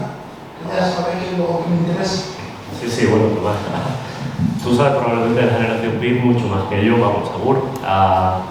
Romero Esteo reseña el libro de Bruce Kuhn, me parece, ¿no? Que es la generación beat, a Ferlinghetti, a Gilbert, a Kerouac, todo eso antes del 76, que es cuando Anagrama lo presenta en España. Y eso influye muchísimo, y ahí también hay un campo de investigación, en la relación que mantiene con Fernando Merlo, que posiblemente el poeta más beat que haya tenido en el sur de España, ¿no? Lo que pasa es que quizá el planteamiento estético de Romero Esteo no es tan libertario, por así decirlo, como el que pueda tener Allen Ginsberg o por ejemplo, Jack Kerouac, ¿no? O sea, Romero Esteo conoce bien esos textos, pero en su escritura se aparta porque hay mucha más arquitectura que improvisación. De hecho, en entrevistas siempre descreía mucho de la inspiración. O sea, era un estajanovista a la hora de trabajar. Con lo cual, los tiene leídos, pero es más, influye más quizá en el personaje que en el autor. No sé si con eso aclaro algo. ¿Alguna pregunta más? Bueno, estas son las razas de vacío, vamos a seguir acabando. Y quería hacer una pregunta a Ana Fernández, porque uno de los motivos que ella esté aquí como actriz es precisamente porque tenemos mucho interés en que hablar de la evolución de la metodología. Es decir, de cómo es la preguntarle ahora, porque iba a dar la última palabra donde le va a hablar, pero efectivamente. Sí, porque cómo ha evolucionado ese trabajo de las actrices, de los actores, a lo largo de todo este periodo, porque después lo que vamos a ver en la segunda parte del trabajo práctico va a ser justo eso, una metodología de trabajo. Entonces, por eso que yo al menos tengo mucho interés en saber qué has notado a lo largo de tu carrera, qué evolución ha habido, qué cambios ha habido. Yo creo que lo más significativo es lo que nos da meternos en lo que nos ofrece el mundo de la informática, ¿no? Internet, ¿no? Para entenderlo. Porque ahora tú puedes conseguir información con teclear simplemente. No sé, hago una película sobre el síndrome de Korsakoff y me meto y ya sé todo lo que necesito, aparte de que pueda hablar con psicólogo. En lo básico creo que no ha cambiado tanto, porque un texto, pues lo vamos a ver ahora, es encontrarse el equipo, la lectora, los actores, las actrices con ese texto, hacer una primera lectura, un análisis más profundo. Para mí es muy básico el trabajo del texto. Yo soy una actriz que le encanta investigar sobre lo que dice el texto, sobre lo que no dice el texto, investigar sobre el momento en que se escribe ese texto, para crecer como ser humano también en cada texto que me ofrecen. Y luego la mirada del director. Es que el teatro es algo tan artesanal, por eso yo creo que es lo que no va a morir nunca. Así como la información la podemos sacar por este mundo virtual, que ya tenemos hasta avatares y tal, el hecho teatral no va a desaparecer porque no hay nada que pueda sustituir algo así. Por eso me sorprende que un autor escriba teatro y se pierda esa experiencia que supone el levantar una obra y que sus personajes estén vivos, no solo en la imaginación, que claro, se escribe y yo puedo tener en mi imaginación como cuando lees una novela, pero es que el acto teatral está tan pegado a la vida que ver a esos personajes de pie no solamente es verlos de pie, es ver cómo influye la energía del público y cómo la energía del público influye en ellos. Entonces es una cosa como muy loca, hablando de locura, que a mí me fascina. Eso sigue siendo igual. ¿Y en qué se diferencia cuando hacéis ese proceso de trabajo en el teatro, en la televisión y en el cine? Ahí sí noto la diferencia, por ejemplo, en el cine, que para hacerlo breve, ¿qué ocurre en el cine? Yo trabajo, cuando me preguntaban antes, cuando empecé a hacer cine, ¿qué diferencia hay? ¿Cómo te preparas un personaje para teatro o cine? Yo me lo preparo igual. El cine tengo el guión, ojalá me lo den con tiempo para investigar, porque lo que hago es un proceso de investigación. Me encanta investigar. Si hago una ciega, ¿cómo no voy a meterme en el mundo de la ceguera? Hablando con la ONCE, hablando con ciegas como el personaje que voy a interpretar, hablando con los psicólogos, informarme, llenarme de la vida de ese ser que voy a hacer, ¿no? La diferencia, pues claro, el hecho teatral ya lo he explicado. Nace y muere, una película que cuenta con la técnica. Entonces, desde mi punto de vista, la responsabilidad de un actor y una actriz para mí está hasta que termina la película, sabiendo que luego hay una manipulación, porque luego ese trabajo de intérprete pasa por una sala de montaje, pero yo tengo que llevar el personaje muy dentro de mí, yo lo tengo que respirar. Para mí respirar un personaje es que en cualquier circunstancia tú vas a reaccionar como reaccionaría el personaje.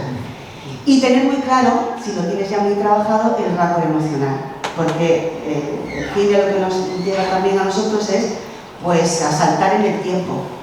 En una obra de teatro tú eres dueño del tiempo, del momento como intérprete. La obra empieza y termina y la energía de ese personaje fluye en el presente, ¿no? Y tú tienes que estar en el presente también. Es una de las bases para mí fundamentales de la interpretación.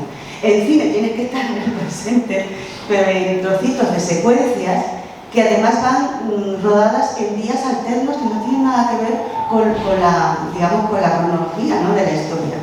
Yo Solas, por ejemplo, el primer día tenía una pasada de ella que iba a un ambulatorio porque quería abortar, fumando, y lo siguiente era el final de la película. Había pasado por ella toda la historia. Y al siguiente día, pues era un enfado con la madre. Entonces, si tú no tienes claro el rasgo emocional, a mí, que es fundamental, te puedes perder.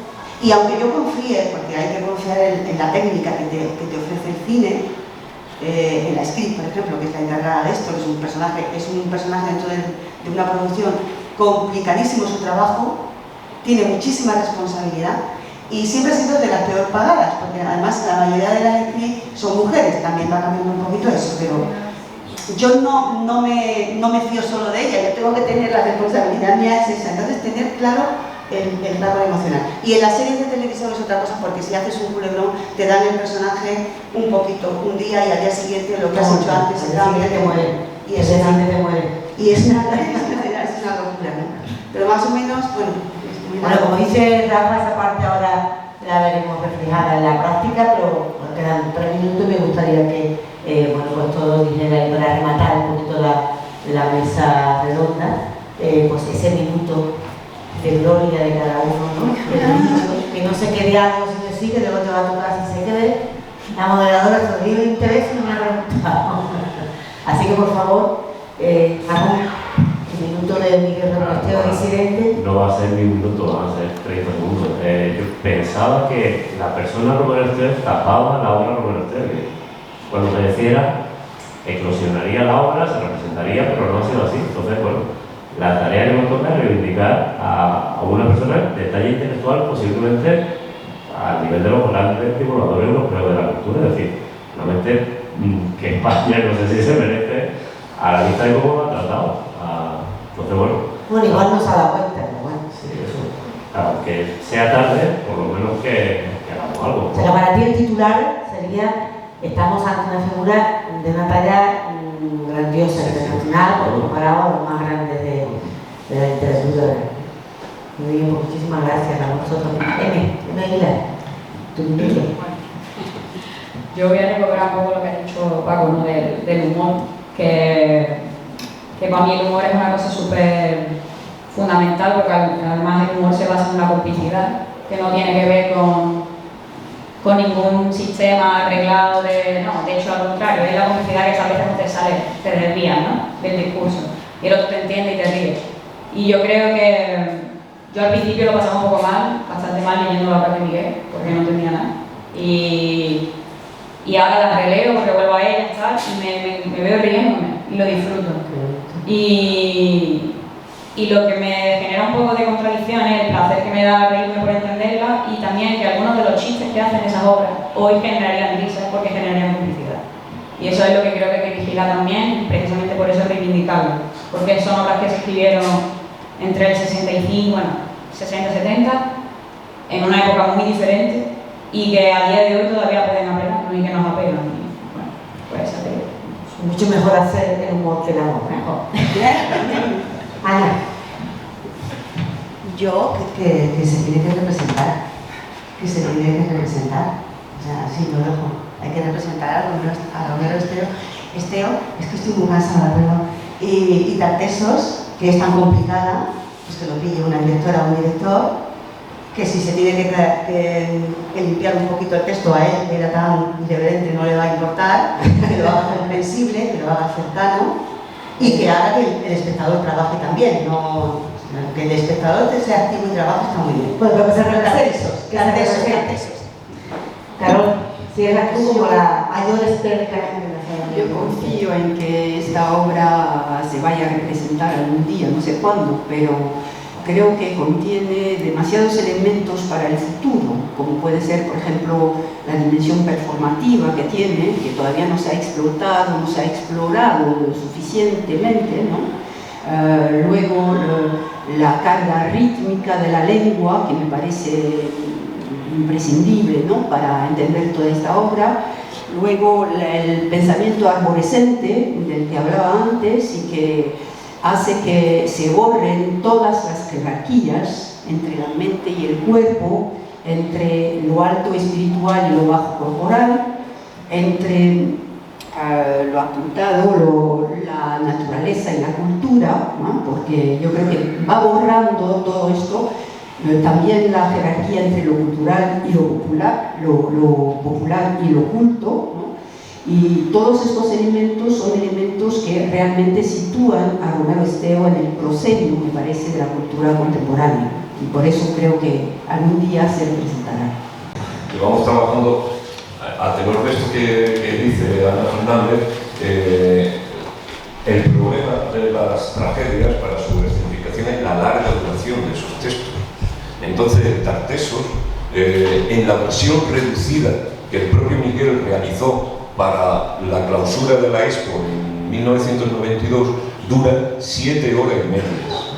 La versión reducida, hecha por él mismo, 7 horas y media. Entonces sabemos que eso aleja mucho la posibilidad de producción al margen de los costes. Entonces nosotros desde la asociación estamos trabajando en cómo facilitar eso. Por un lado, ya hemos hecho un trabajo experimental musical, que lo que hemos hecho es cómo sustituir toda la cantidad de coros, orquestas, sinfónicas que él mete dentro de todo eso, que hace inviable una producción, cómo sustituirlo.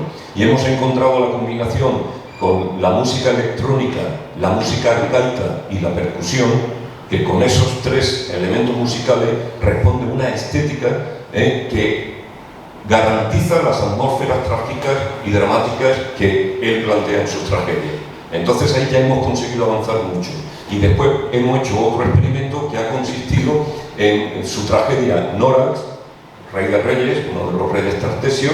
El dramaturgo Germán Jiménez ha hecho una versión. Y hemos visto cómo un texto de 300 y pico páginas ha pasado a 76 páginas, que dura 1 hora y 20 en la escena aproximadamente, y sin que se pierda ni la línea de acción ni las atmósferas. Por lo tanto, el trabajo que estamos haciendo va en esa experimentación para poder facilitar. Y la idea es que cuando publiquemos vayan sea un díptico, vayan los dos textos, el texto original de Miguel y la versión de un dramaturgo potente que sepa manejar estos textos, porque no lo puede hacer cualquiera, que sepa manejarlos, para facilitar de alguna manera esa posibilidad a que las productoras se atrevan a es decir, poner facilidades. Inma, lo siento. No, estupendo. Además, y lo que decía era que se represente, pues mira, ese que mejor colofón. Muchísimas gracias a todos y a todas por el